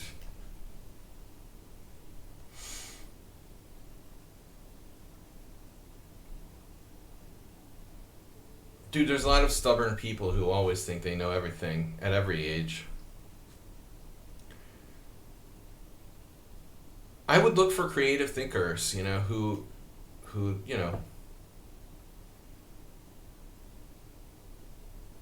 I think people who are creative thinkers early in life are still going to be relatively creative thinkers later in life too. Possibly they become more dogmatic, but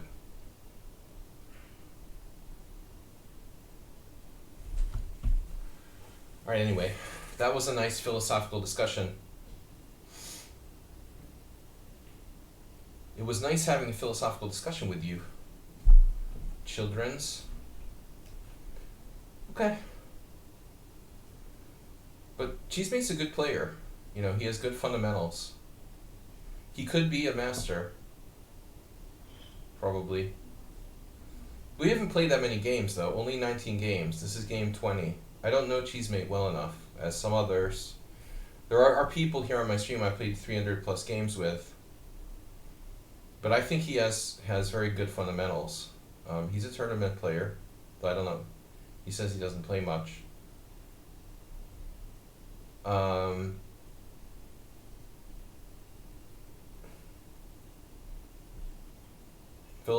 Philosophy is just as important as math, I think. What was that psychology? You put on the quote the other day, Asterbate, about Botvinnik. Said something about psychology is the most important aspect of chess. Wasn't that it? No, I think it's valuable. If you ask me, philosophy is more valuable than maths, but depends on what you're going to do,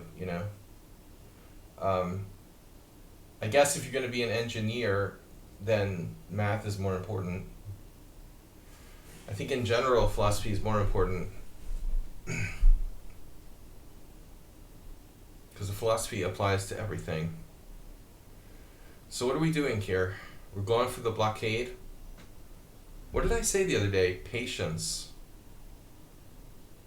Patience, son. Queen b7, man, that is a really patient move. Look at that e5 pawn. Are you trying to undermine my e5 pawn?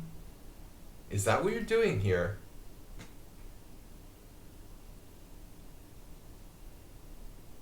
That's just uncalled for. Alright. Hey, see my man Asterbate having a good tournament.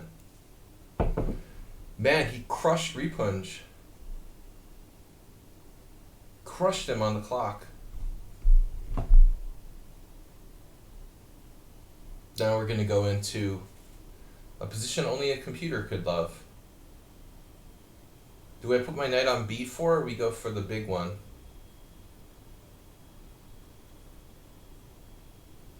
Man, this is tough. And Cheesemate's going to flag me. Knight a2. I don't know. Asterbate had a crushing victory against Repunj. Major upset there.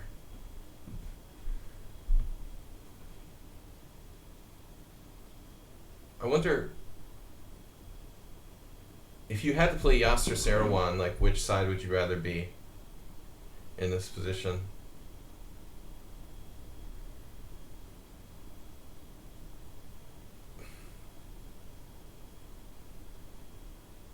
I kind of feel like white's harder to play, but maybe not. You got a protected pass pawn and a really bad bishop, but it takes skill, to play either side of this position. Skill. Skill matters.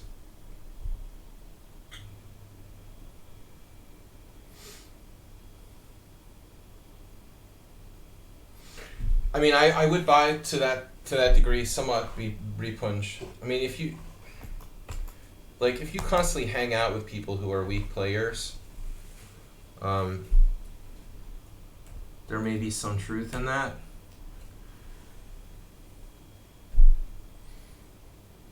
But I guess the answer, like most good questions, is it depends.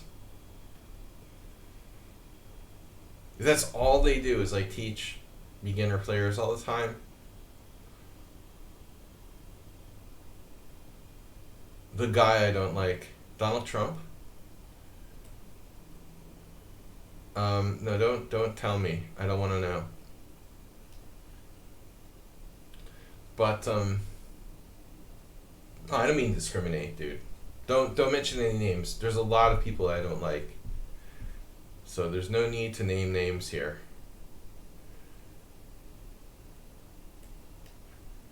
But now, okay, yeah. What about the f2 square?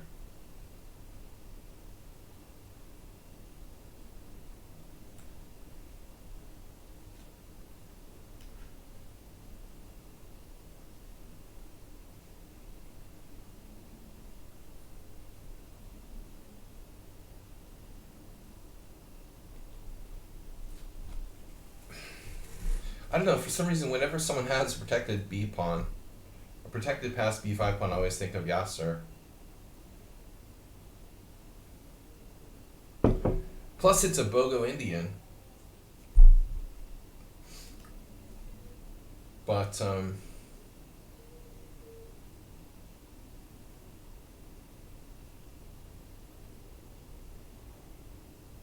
what am I doing?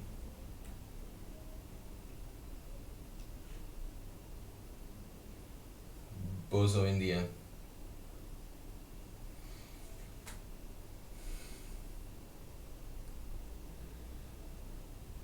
These people at the poker club were asking me on Saturday what I do. See, this people are always curious. What would an American person be doing, like living in Budapest?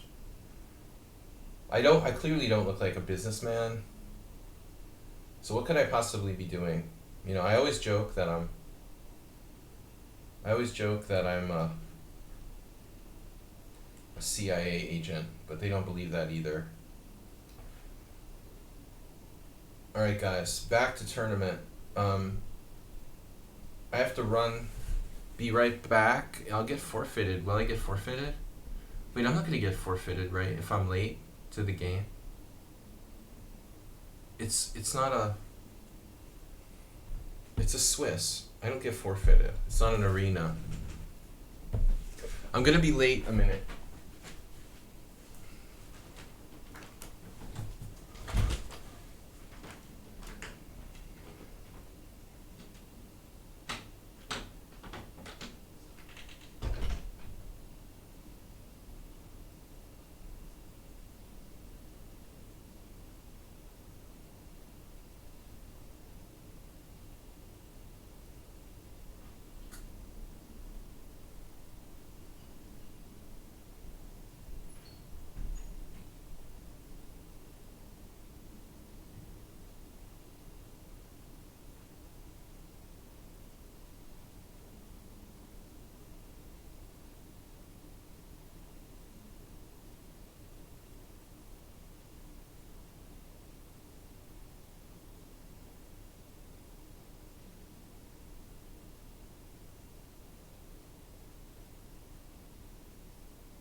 Sorry, everybody. We're right back. We're 1 minute late, as anticipated. All right. So anyway, we got Snapdragon. Interesting question for Repunch. I was trying to kind of. No, dude. I feel with you, Cheesemate. I stopped playing that system with White because it was so hard to play. Although that particular position seemed like you were maybe better at some point. That wasn't really a typical one where you get in the B4. I don't know. Just not easy to play the type of space position with this time control. Anyway, Repunch comment about whether players who teach get weaker just teaching beginners all the time. I think that's an interesting question, but I mean, to be fair, if that's all you do is like teach beginners all day, it also depends on how you teach them. Is that Fargan just letting me catch up on time or something?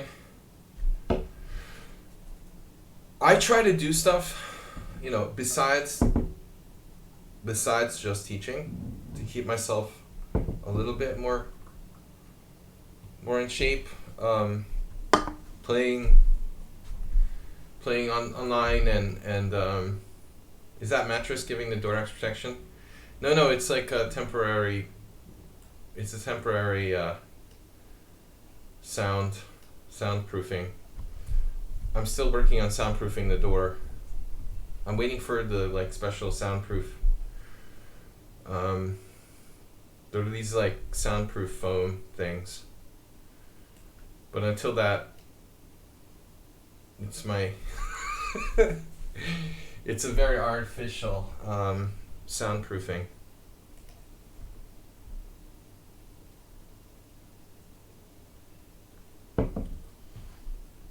Look, it works, all right? It's not protecting me from burglars, but it does what it needs to do. Any other questions? I do mattress wrestling in my spare time.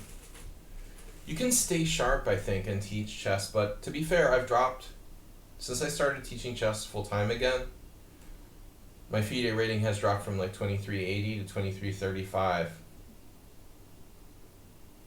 Although, that may or may not be due to just teaching people all the time. CIA agents generally win against bad bishop.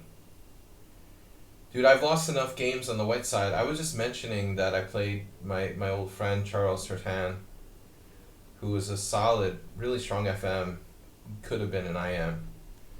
And Charlie beat me once in a very classic game in that line where I had the bad bishop. Believe me, I've lost with White and Cheesemate's shoes enough times to know how dangerous it really is.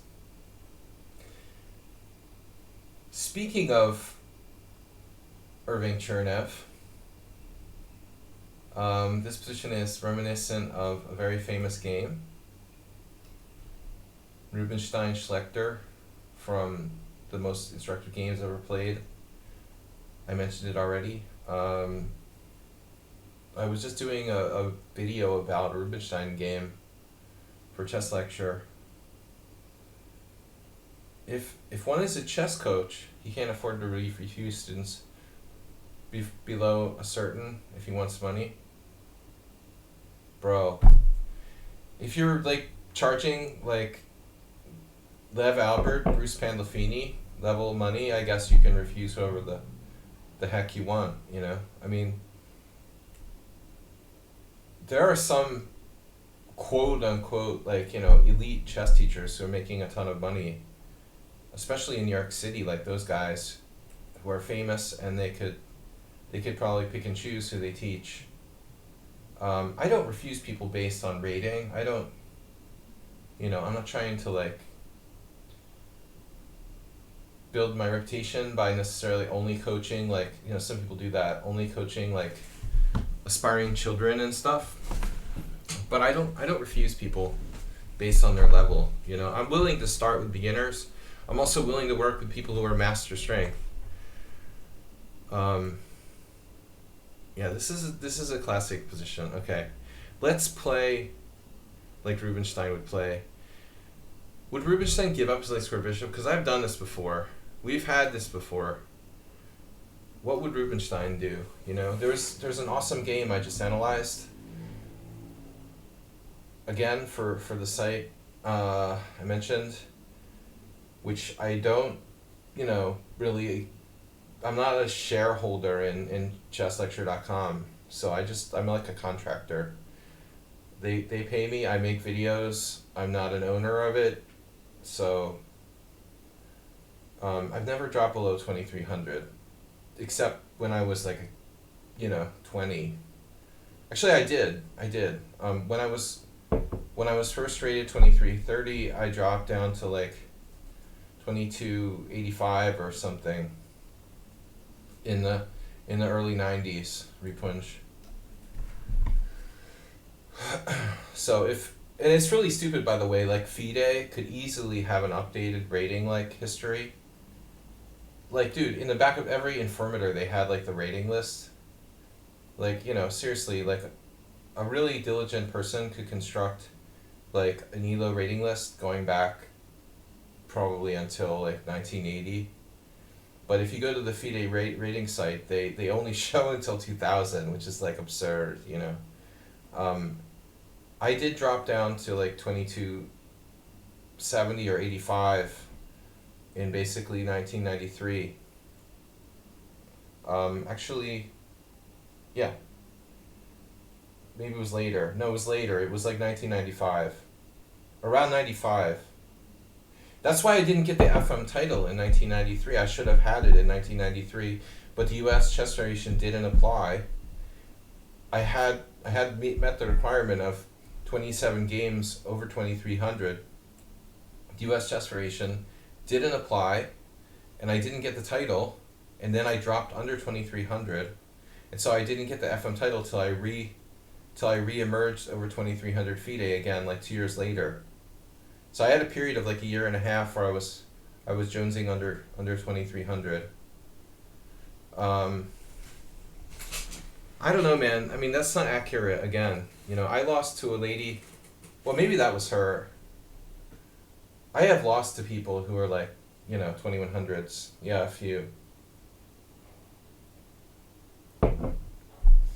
Dude, I'm not going to play in any tournaments in India till they get their ratings. Till they get their ratings in order.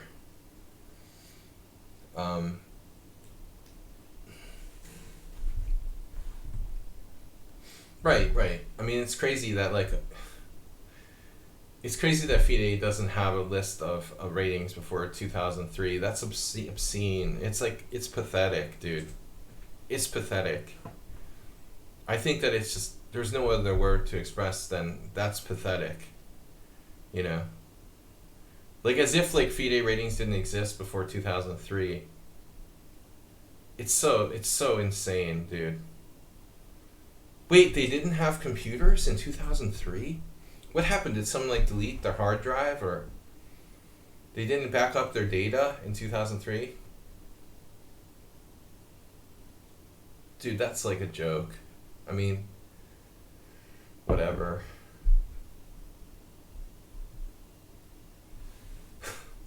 I don't think it's gonna get any better, yeah.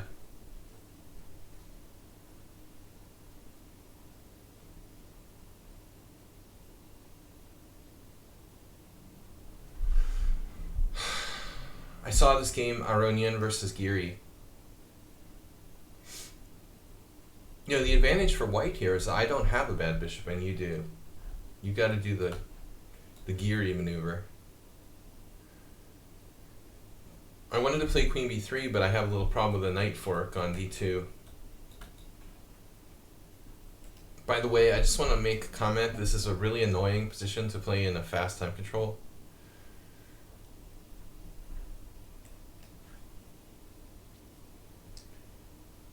Please don't hurt me with bishop h5.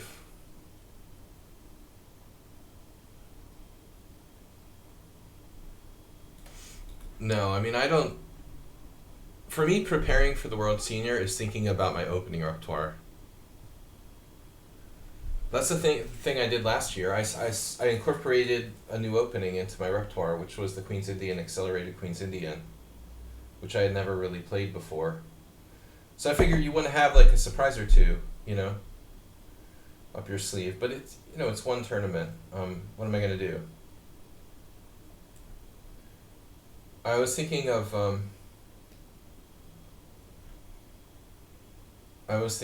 like incorporating a new opening or two. That's the extent of preparation we're talking about. Maybe I ought to play c5. I don't know. All right, I'm gonna go with b4. I've been studying a lot of Rubinstein games. That's basically all I've done as far as chess in the last month, is just analyzing Rubinstein's games, which isn't going to do much for my tactics, but it's certainly good for your strategic understanding. But anyway, what I wanted to get to was there was this game, Rubinstein versus Marshall. I've been analyzing. So Uber driver would have like an orgasm if I saw him here and talked about this. He's constantly talking about like famous chess players, and he really loves talking about all these old players, and I think Marshall was one of his favorites. So I've never really studied Marshall's games, to be honest, and I just never thought of him. He's a great, but not like super great player. I mean, if it's like certain players, you only have so much time to study, and you got to pick. I'm not going to pick Marshall, not one of my first choices, but he was a great player. So I realized I never looked at the games or really paid close attention to the games that Marshall and Rubinstein played. They had a match in 2000. They had a match in 1908 in Warsaw, and Rubinstein beat him like 4.5, 3.5. But what makes it interesting is the stylistic difference. You have this player, Rubinstein against Marshall. You have this stylistic difference where the quintessential like positional player against the kind of tricky tactical guy. But although both of them were kind of interesting, they had a lot of interesting innovations in the openings. Repunch, do you have like a checklist of questions? I never saw Fischer, to my knowledge, in person. Although he might have been like hiding in disguise or something. At some point. King h8.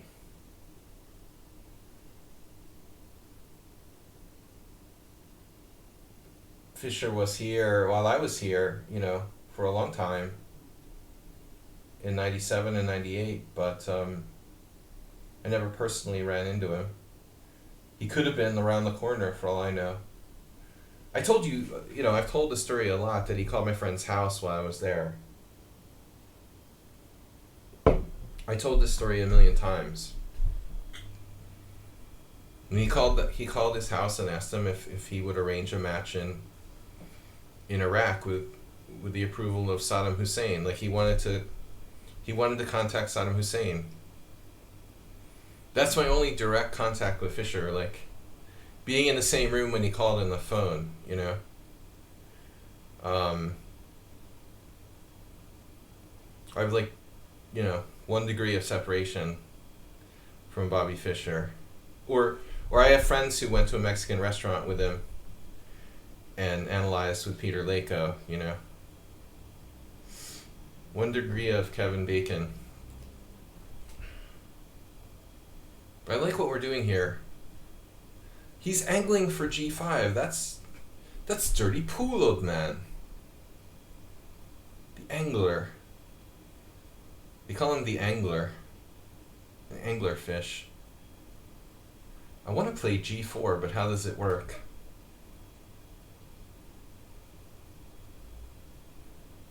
God, I'm a genius.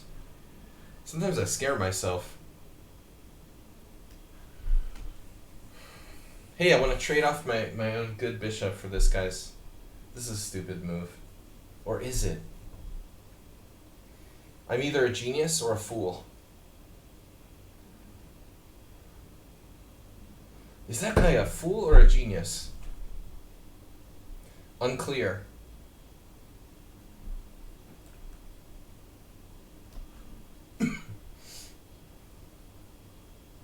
Take that. Yeah, he's a really tricky player, this Snapdragon. The Snapdragon. It's a Hearthstone card.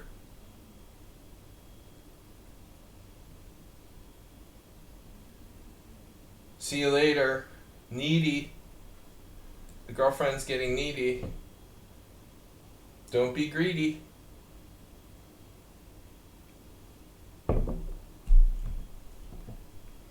Have a nice bishop. God, that was brilliant. Where do I come up with this stuff? It's unbelievable.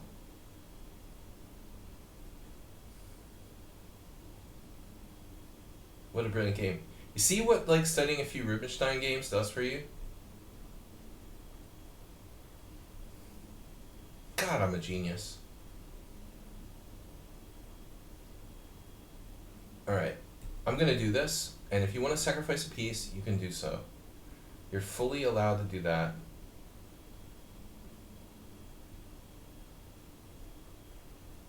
But if you're gonna, oh my God. If you're gonna, smothered mate someone, it's like the reverse smothered mate.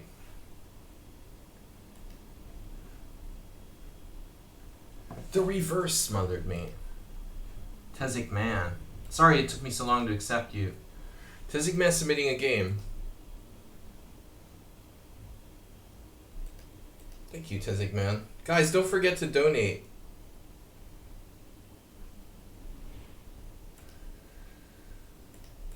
Well, I think he had to sack a piece on G5. But I was hoping that he wouldn't. Pretty sexy mate at the end there. Tezik, man, what have you done? It's not allowed? Oh my God, why? Why? Why am I not allowed to add that game? Dude. Look, a perfect game. Get PGN? Study. Now it's in there. Oh, I put it twice. Alright, I'm an idiot. Delete chapter. Okay, we're going back. So, man, I don't know about that game. That was a funny moment, though. There was a very funny strategic thing going on there. Where it's, like, ironic that I used the decoy with bishop e2. No, wrong game. Last game coming up. So, ironically, white, offering the trade of the good bishop for the bad bishop to get the fork on f7. Now he doesn't have time to play g5 because I'm going to hack on h5. So I think black could have played rook f8, right? But I'm gonna jam him with g4 anyway. So it doesn't really matter what he does. He gets g4'd. And so now, he could try to sack a piece here. I mean, it almost looks like you have to try to sack a piece here. But I don't think it's going to fly, Frank Marshall. Yeah, let's see. A rook af8 is the best move. But I would think I would have g4. I don't have g4. Are you serious? Wow, he has f, g4, h, g4, g5. Holy shit. Frank Marshall. Does it work? Knight takes g4 and g5. Frank would have found it. Look at this. This is hot. This could have easily been like a Rubinstein Marshall game. That's the kind of thing that happened in their match. Something like this. You could make up a game with a position like this and people would believe it was really Rubinstein Marshall. What a tactical response. Black gets in this counterplay maybe just in time. Last game, guys.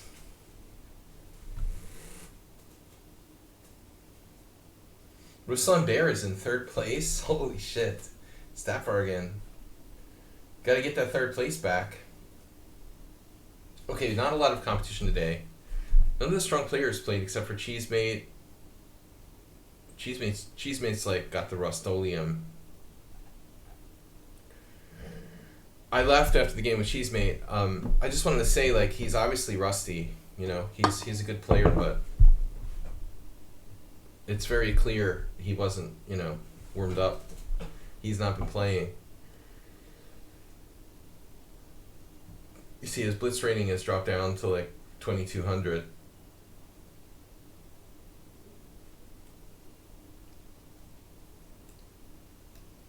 No, I don't analyze anti-chess. You may call it anti-chess, my chess. What's the best move here? That's a good move. That is a good move. That is a good move. So I have to play the Bodler against Acerbate. I'm now forced to play the Bodler. Though I have seen games where a white plays like c3. It seems sort of stupid, to be honest.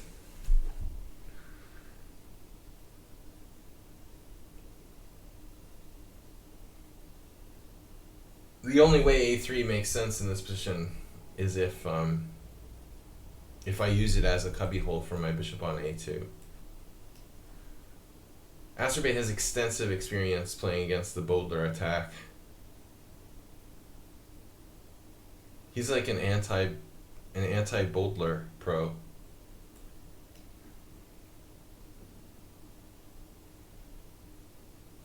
Mr. Coffee is a pro-Bodler, and Acerbate is an anti-Bodler.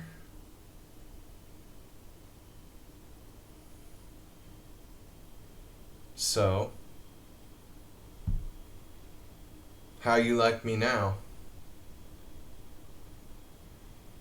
In the words of Ice Cube. Alright. No, he's not going to take his time.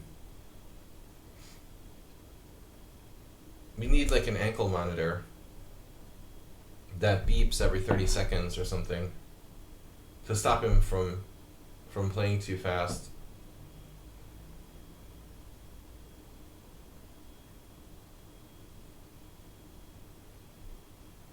But his setup is good. This is good. I mean, this is one of the best possible setups for black against the Bodler. What I will call the so-called Bodler. Not much.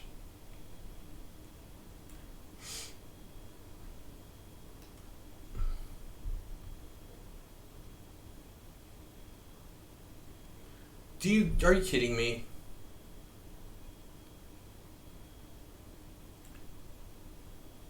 You gotta be kidding me. Sponsors. FIDE would seek out sponsors for tournaments. Are other than the World Championship? Or some sort of women's event?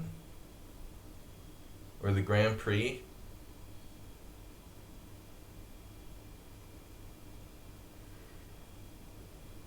Or to fund their like ridiculous rating system?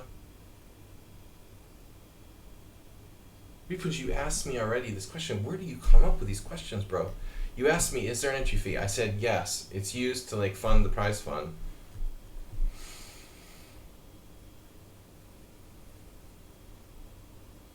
Basically, the entry fees go to fund the prize fund. You know, you've got, I don't know, 100 players paying 100 euros. That's what, $10,000? 10,000 euros? Most of the entry fees, like half the entry fees go to the prize fund, half the entry fees go to paying the arbiters or whatever, and for the, you know, maybe FIDE probably loses a little bit. I don't know. I would imagine some events are like money losers, and some are not. But there's a lot that goes into it. If you host like the World Junior, Hungary's hosting the Olympiad next year. If you host the World Junior, the hosts, the organizers, the individual organizers can make money, by arranging accommodation and stuff like that. So you can try to finagle ways of making profit. It's like hosting the Olympics or something, The organizers are going to try to make a profit. Yeah, the arbiters have to get paid. That's part of the money. Arbiters get paid unless they're stupid and they do it for free.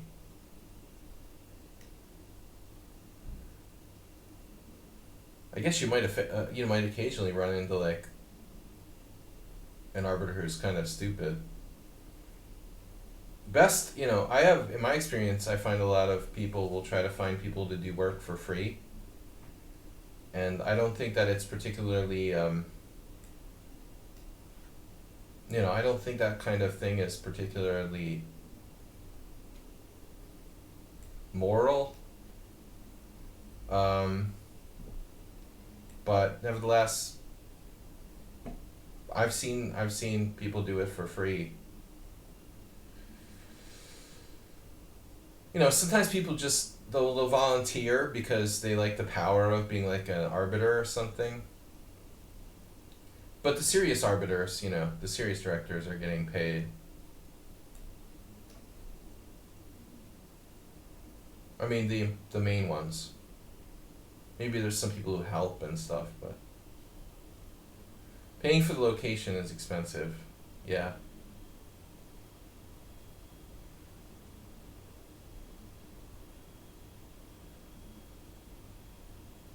Ace or bait. You use too much time. My time. You win by time. Wow, what happens if f6? Knight c6? Oh my god, he's sacking a piece. Well, it's no big deal, man. It's just your knight on e7. That's not a big deal.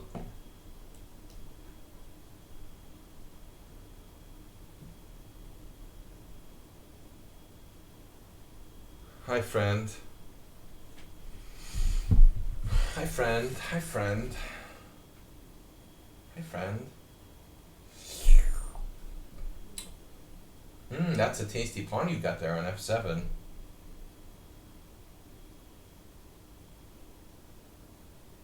Creature double feature.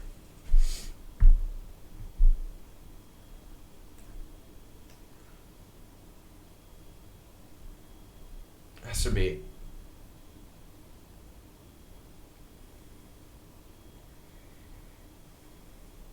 Yeah, I mean, that's how it is here in Hungary.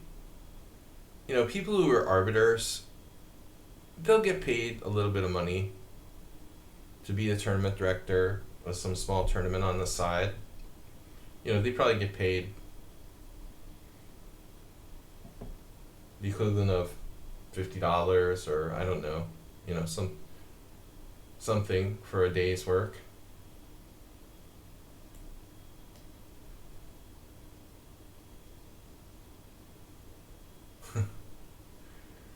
Masturbate is a sick pup.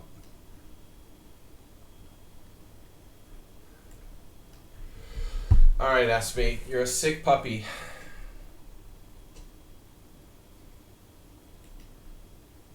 This is a perfect score. I don't know, we're gonna have to bring in like Schieberspieler or something if this keeps happening. The Bodler. So Sagar is going for second place. Looks like he's gonna get it. Although he's not really 1700. You can see he's over 2000 blitz. He was streaming earlier, but he's not streaming now.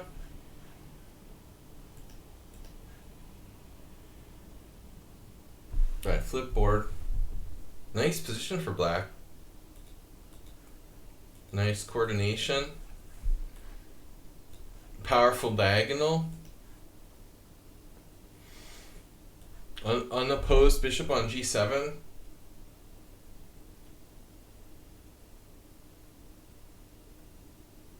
Obviously, it's a lot more of a mismatch than it looks. Because Sagar is really 2,000. I don't know why his rapid rating is so low. I mean, with a 2034 established rating with 5,000 games, you should definitely be around 2,200.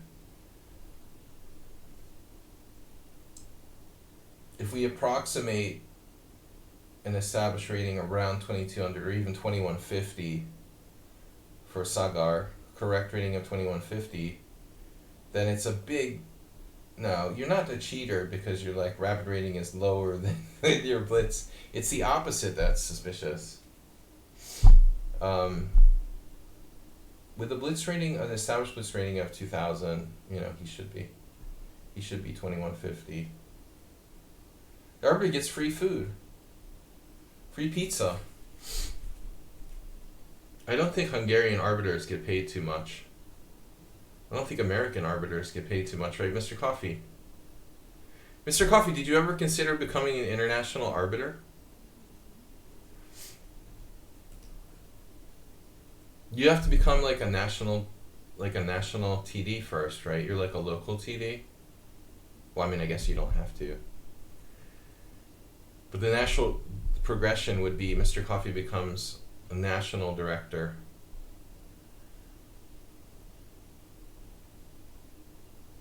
You have to be a senior TD first. It means you have to grease someone's palms at the USCF.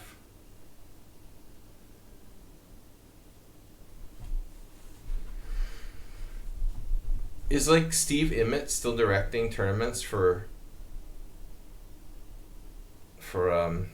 continental chess?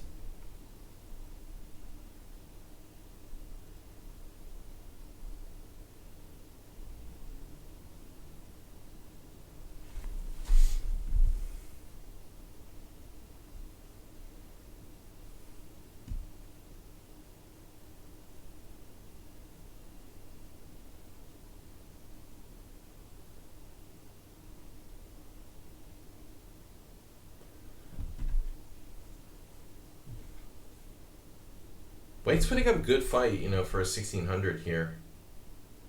Down a pawn, but not so easy.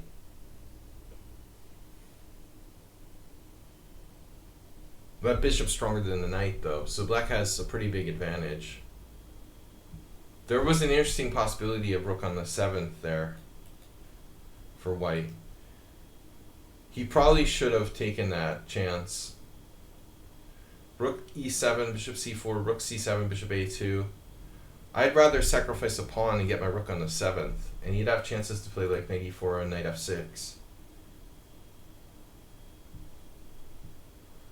Why do most players ask too many questions? What usually happens to people who ask too many questions? Well, we know what happens in Russia.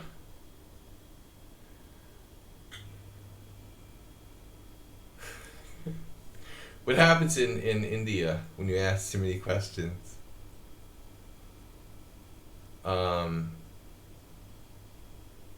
They send people to your company,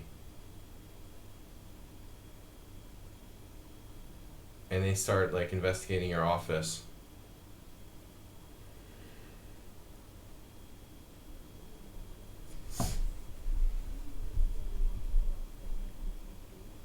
Because he's not stupid. Don't answer that question.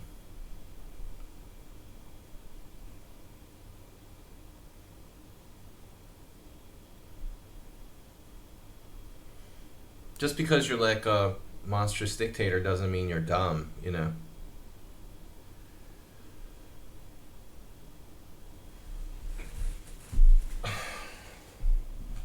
White really, really missed any chances here. He has an ex-wife, yeah. At least one. So, I mean, she's got to be happy to still be alive, right? That's pretty good. I guess his kids would be kind of pissed if he had his wife knocked off. So, that's why she's still alive. Let's see. King f3, king e5. Yeah, you can't let black in here, but it's too late. Like, white's lost. I feel like that there was that moment, though. That one moment when we were watching.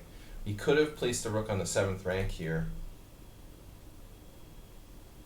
And probably black is winning with very precise play. Like, but it's not so easy. I mean, honestly, what are you going to do? Bishop takes c4, rook takes c7, bishop takes a2, knight e4, threatening knight f6 check, and knight takes d6. So basically on rook e7, I mean, what's black going to do? Like rook c8?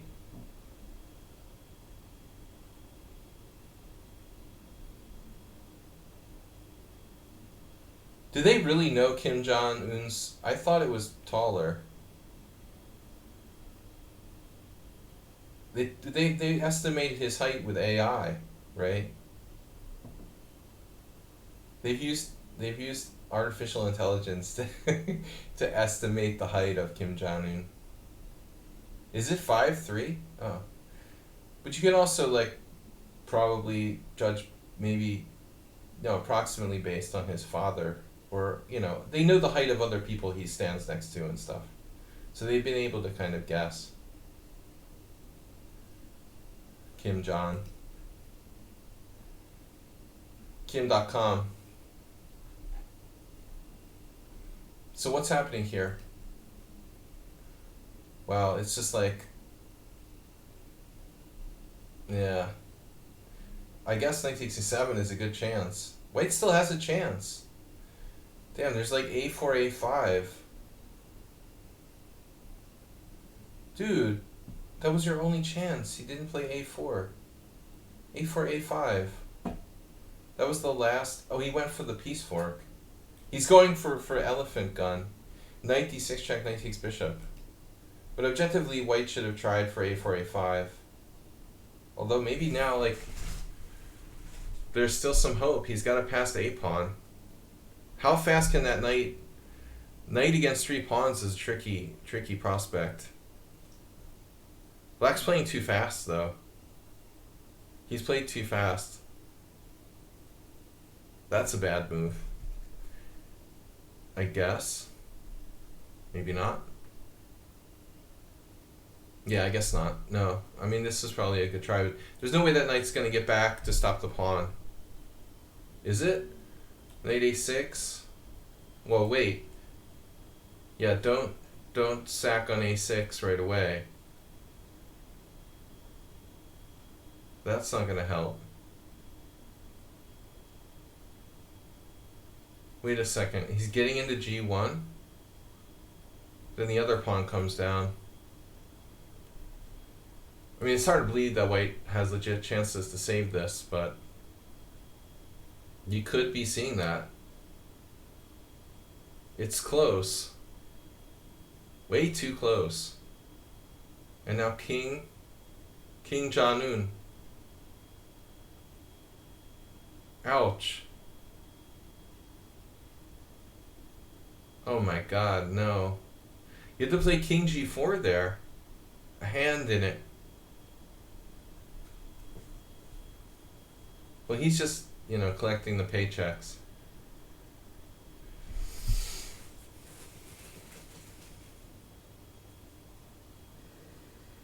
I can't believe it. White's gonna draw. Wow. I think black was winning with king g4 at the end. Nice save by N2. N2 d2. Nice save. Let's see. Was king g4 winning? Right at the end? Whoa. Flip this.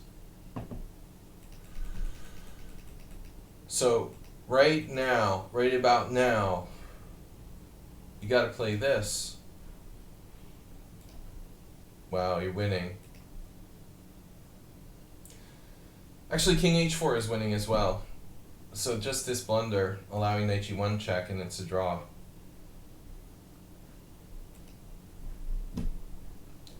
Wow, that's the latest anyone ever got timed out on my stream, probably Mr. Coffee. Like literally like 1 minute before we finished the stream. I didn't see what he did, but it must have been bad. It must have been bad. To get timed out by Mr. Coffee is not that easy. Damn, dude. May I? I didn't even see the may I, but you know you have the power. Hamzama has challenged me to a game now. That was a really, really unfortunate save. It still didn't matter though. Sagar gets 5 points and is clear second, and Stavringen is third with 4. It didn't affect the outcome of the top 3 standing. Ruslan with 4th, Cheesemate 5th, but Hamzama gets 6th place with that half point. Jan left early with 7th, Asubate 8th place, Mule Skinner 9th, left early, and Repunch timed out in 10th place. Nice job, bro. He needed to be rebooted. Yeah, he gets pretty annoying. Alright, it was fun. Good games, guys. We'll be back tomorrow. Weird Wednesday. Thanks, Mr. Coffee, as always. Guys, don't forget to hit the donate button and also subscribe. We had a resub by Mule Skinner, but we need your support to keep this going. I realize we're up against the lichess tournament today, so it was a little bit the anniversary tournament, so it was a little bit of a problem there. Don't forget to donate though. Support the stream. I will see you Wednesday morning. Thanks everybody. Have a great one, Mr. Coffee. Thank you. And have a great night, guys. Bye-bye.